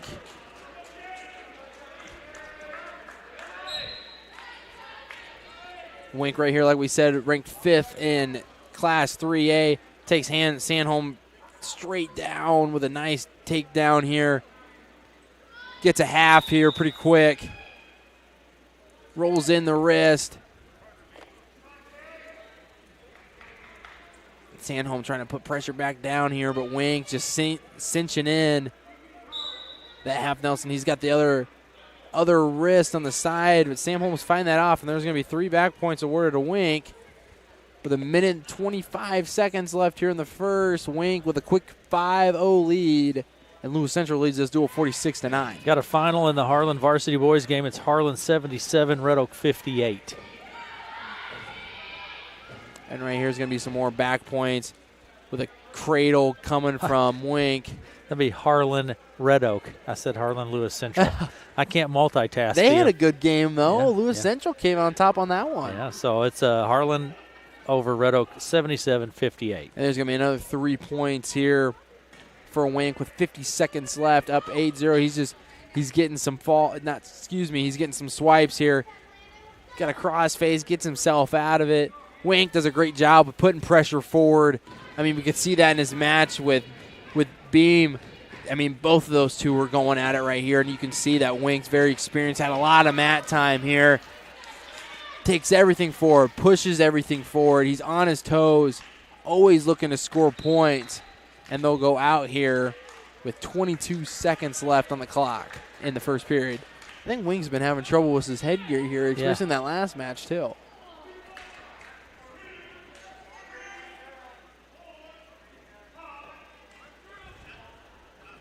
Wink will cover. Samholm trying to build his way back up to his base. Hand fighting down low. Needs to be able to break the hands apart, come back up to his feet. But Wink doing a great job just keeping pressure forward. Has a leg locked. He's got a wrist in. And he'll do it here for that first period. Yep, that's going to do it. 46-9, Lewis Central leads here in Red Oak. 72-6, Glenwood over Shenandoah on the orange mat at the moment. Sanholm will defer. And Wink will choose bottom. Up 8-0 right here. Sanholm with a chop and jam. Wink gets back up to his feet. Brings the pressure down. A standing switch coming from Wink. Sanholm still hanging on to that leg. Trying to bring the pressure back forward. Looks like a stalemate call might be coming here pretty soon. Sanholm's got a pretty good grip. Lifting the elbow. That's very uncomfortable. I've had that done to me plenty of times, and I can't stay in it. You don't like that one? No, that's not fun when you get your leg locked in. But Sanholm's staying tough right here, trying to stay in control. Wink trying to shove that head down, lift that far side elbow, trying to spin his way around and get his reversal for two. But Sanholm's just got a death grip. And they'll go out of bounds here and get a fresh start with 1:10 left. Wink leads 8-0.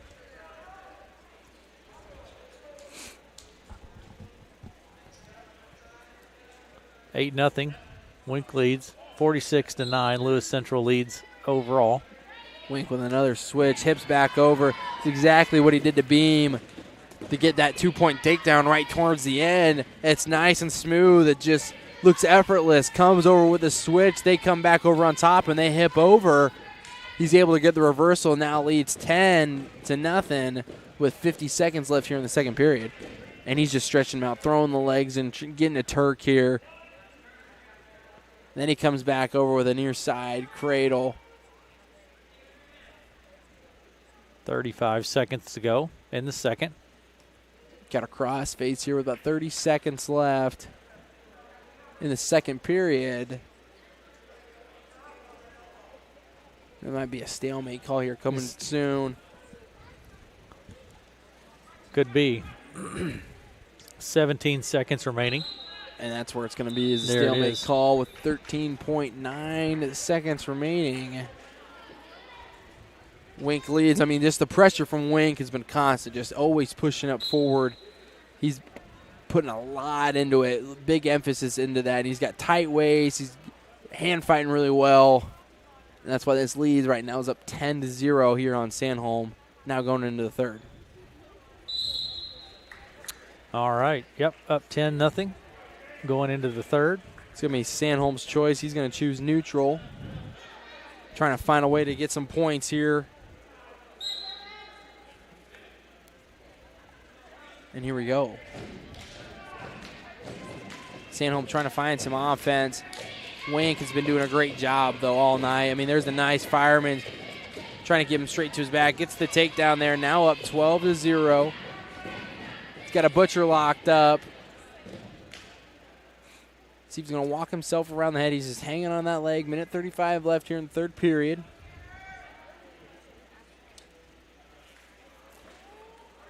Lots of pressure forward, like I said, from Wink. It's just constant, always coming from him. 1:20 to go in the third. 12-0. Wink with the lead.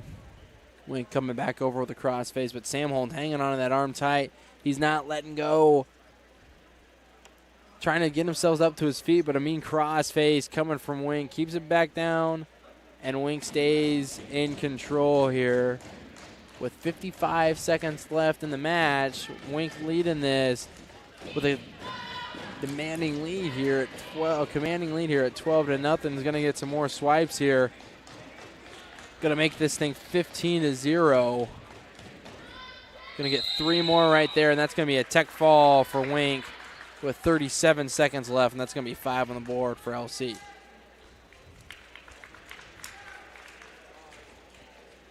All right, 51-9 now. Lewis Central with the lead. And now we're going to go into 126. 126. And Be Lorette for Red Oak.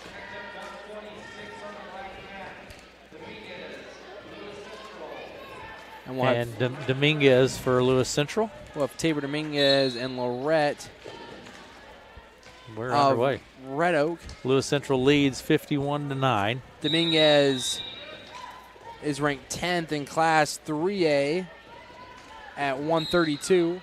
And they'll go out here, and that's going to be a quick 2-0 lead here for Dominguez, and he's going to cut Lorette. Oh, it's going to be a diamond start here.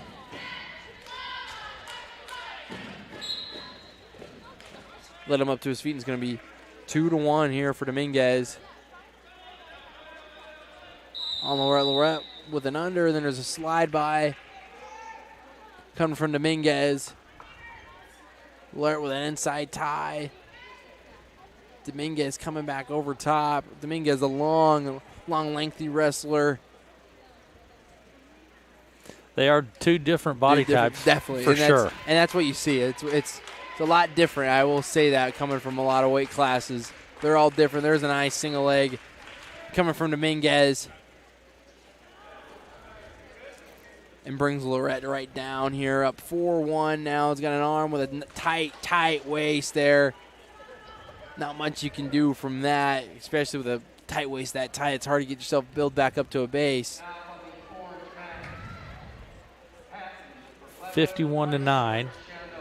Lewis Central leads 4-1. 45 seconds left on the clock here. He's got the arm stretched back, looking to sink his way. Just going back down easy with it here. Going to get 3 back points from that. And that's going to be, and that's 3, and they're going to let him up. It's going to be 25 seconds left.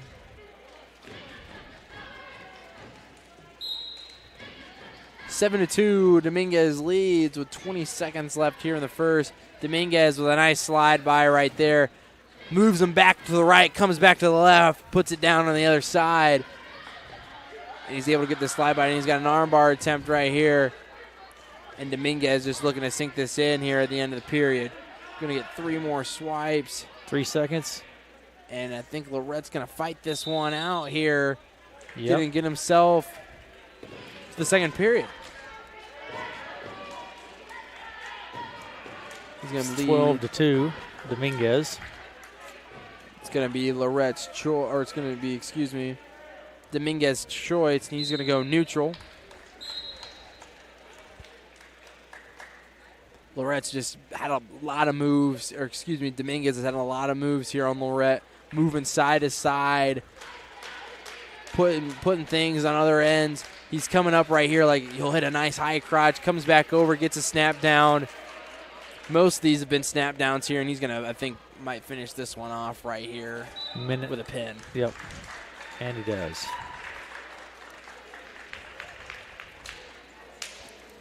$57-9 now. Lewis Central with the lead. And now we'll go into, and that was at 126, by the way. That was Yep. Now we're at 132. 132. Be Schmidt for Red Oak. Lewis Central with the lead. So it's going to be 72-6 is the final. 72-6, Glenwood over Shenandoah. And I didn't get a name for that one. We're at 132. It's 57-9, and Schmidt up 2-1. Go out of bounds. I think that's Alexis Davis, if I'm not mistaken. Out on the mat. We were going to go with that, and hopefully I'm right. Let's go with it, Eli. We'll see if I'm right there. Minute 20 to go in the first. 2-1. Schmidt with the lead.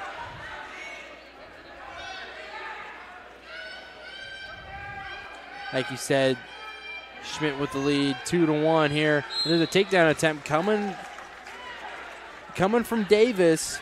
Had a single leg on the outside. 2-1. Schmidt leads with 1:07 left here in this first period. And a headlock coming from Schmidt. Trying to lean himself back into it. And there's going to be a takedown again coming from Schmidt. With a cross face here, with the cross legs here as well. Trying to lift the leg up. Not going to get anything out of that. He's going to lead 4-1 here. 40 seconds to go in the first. Lewis Central leads this duel 57-9. And the Glenwood-Shenandoah duel wrapped up 72-6. Yep. Glenwood is on top on that one. Schmidt with a bunch of weight coming forward with chop and jams, putting up feet forward, trying to run it.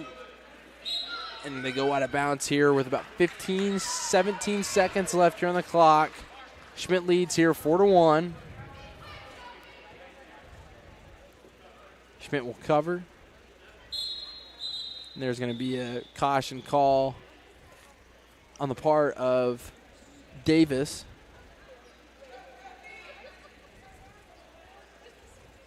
$16 seconds to go. Schmidt leads 4-1.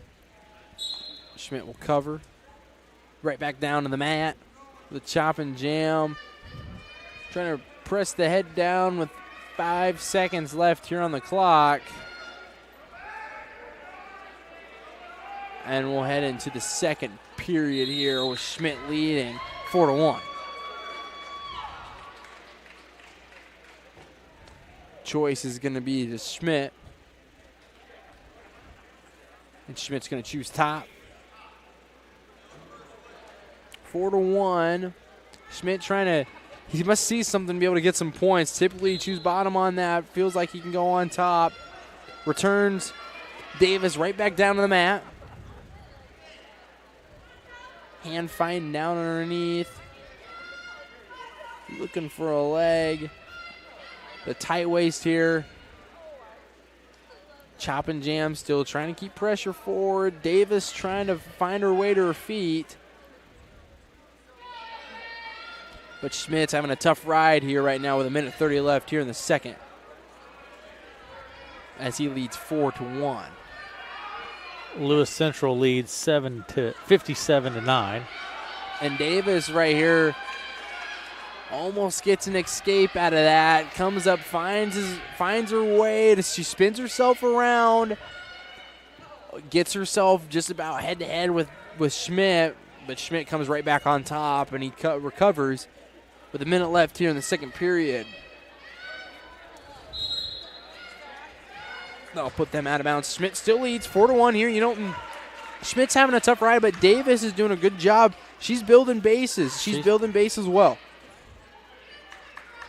Doing a great job. Schmidt, like you said, Schmidt leads 4-1, but fantastic job. 58 seconds to go in the second. That's going to be a locked hands call on the part of Schmidt. And that's going to be a point for Davis here. And she's going to try to get 2 for 1 here. I don't think that's going to happen. They're going to blow the whistle on that with 43 seconds left on the clock. Just going to be a takedown match here, a reversal away. It's going to be 4-2 now. Locked hands call on Schmidt. When you're returning back down to the mat, the hands are touching, hands are crossed. That's a locked hands call. And again here, Schmidt trying to bring her right back down to the mat. 38 seconds to go in the second period. Schmidt had a cradle locked up there, switches back, puts the hands forward. 20 seconds left here, 4-2, Schmidt leads. Davis sits out to her butt, comes back around. Knee sliding back out, has a hold of the arm, trying to get herself forward, trying to cut the corner here. Trying to get up to her feet, and nothing will be rewarded there. Schmidt with a great job of doing the continuous follow. Doesn't give up any points here.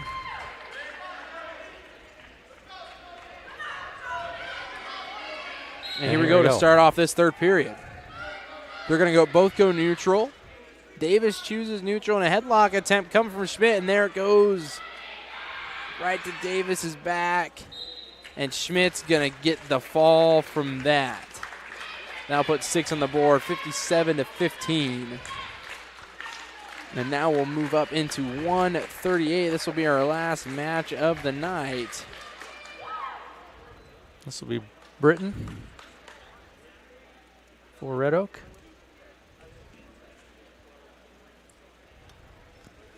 (57-15). Lewis Central leads.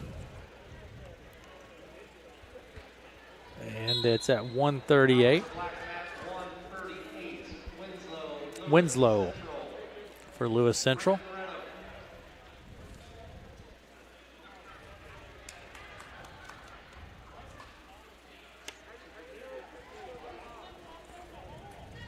Now I'll get that put into the system here. Start things off here, Winslow and Britton for the last match of the night here at 138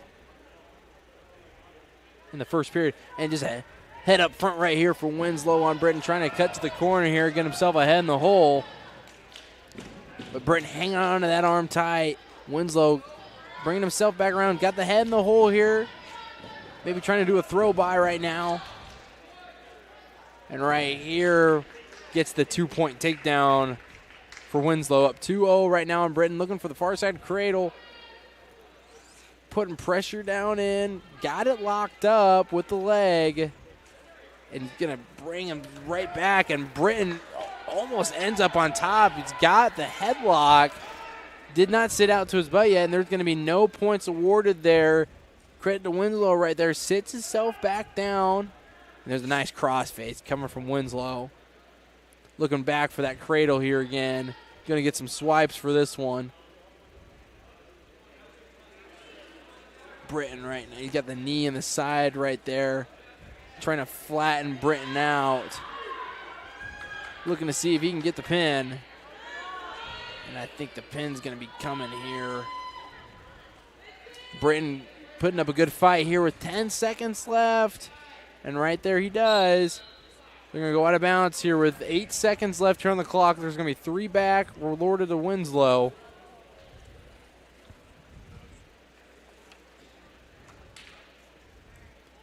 Winslow will cover.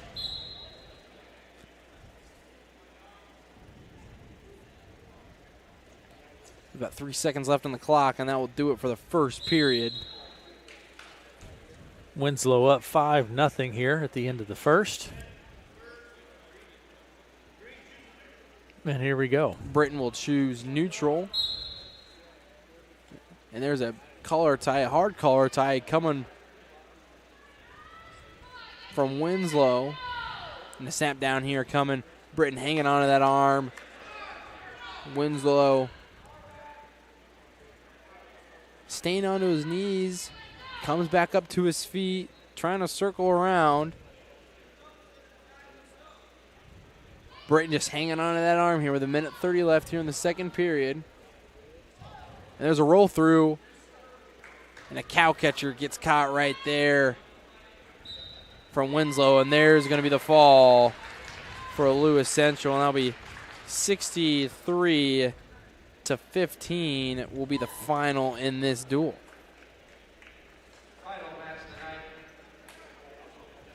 And all we have is 63-15. JV match left, and that will wrap it up for varsity. So we're going to have a JV match now. 145. Or not. Is this varsity? No, this is JV match here. This is JV? Yep, this will have a JV match here. All right. Let's take a break, Eli. Yep. We'll be back after these messages.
Red Oak 64-10 in varsity wrestling here this evening. Lewis Central, it was Glenwood over Lewis Central 57-18. Glenwood defeated Shenandoah 72-6, and it was Lewis Central over Shenandoah 72-12 in other wrestling here this evening. So a lot of wrestling. We're at JV now, Eli. Yep. So I think maybe our last JV. I'm hoping to maybe get to talk to Coach Podliska. I don't know. We'll see. That's right. So we'll see here. But, yeah, it was a good night for wrestling all around, I think. It was that Glenwood-Lewis Central duel was a big duel there. And, and Red Oak did get a win on the night over Shenandoah. Went 1-2 so far here on the night. Sounds like we're going to have a change in the rules, Yeah. basically. Some of the restrictions we'll definitely see how that plays out. Maybe taking effect tomorrow, it sounds like, but that'll be implemented through the schools. But we'll kind of stay tuned for more information with that. So that's pretty exciting too. So definitely is. Get some student section life back in some games. That certainly adds a little bit to the atmosphere, doesn't it? Definitely does. For sure. So we're going to take a break here. Like I said, there's about 1:15 remaining in this junior varsity at the moment. We're going to take a break, and we'll be back after these messages.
All wrapped up here in Red Oak this evening. Thanks, Eli, for doing all the play-by-play action, blow-by-blow. There we go. Move by move. That's right. It was most enjoyable. A rundown of what's happened here this evening. It was Red Oak over Shenandoah 42-24. Lewis Central over Red Oak 63-15. It was Glenwood over Red Oak 64-10. Glenwood defeated Lewis Central 57-18, and it was Glenwood over Shenandoah 72-6. And it looks like Lewis Central defeated Shenandoah 72-12 here this evening in wrestling this evening. All in all, a lot of fun. Senior night tonight. Seniors were recognized, and I think for what it could be, for all the restrictions in place currently, a good crowd of people here this evening. And I think that's probably going to do it for us here in Red Oak this evening. And thanks to Eli Bells for taking care of all of our play-by-play and all the work that goes into getting something like that ready. I do appreciate it, Eli. Thank you much. Of course. For Melanie for running our camera, Allie for helping spot and get names for you. Lori Lathrop back at our Central Studios, certainly appreciate it. That's going to do it for us here in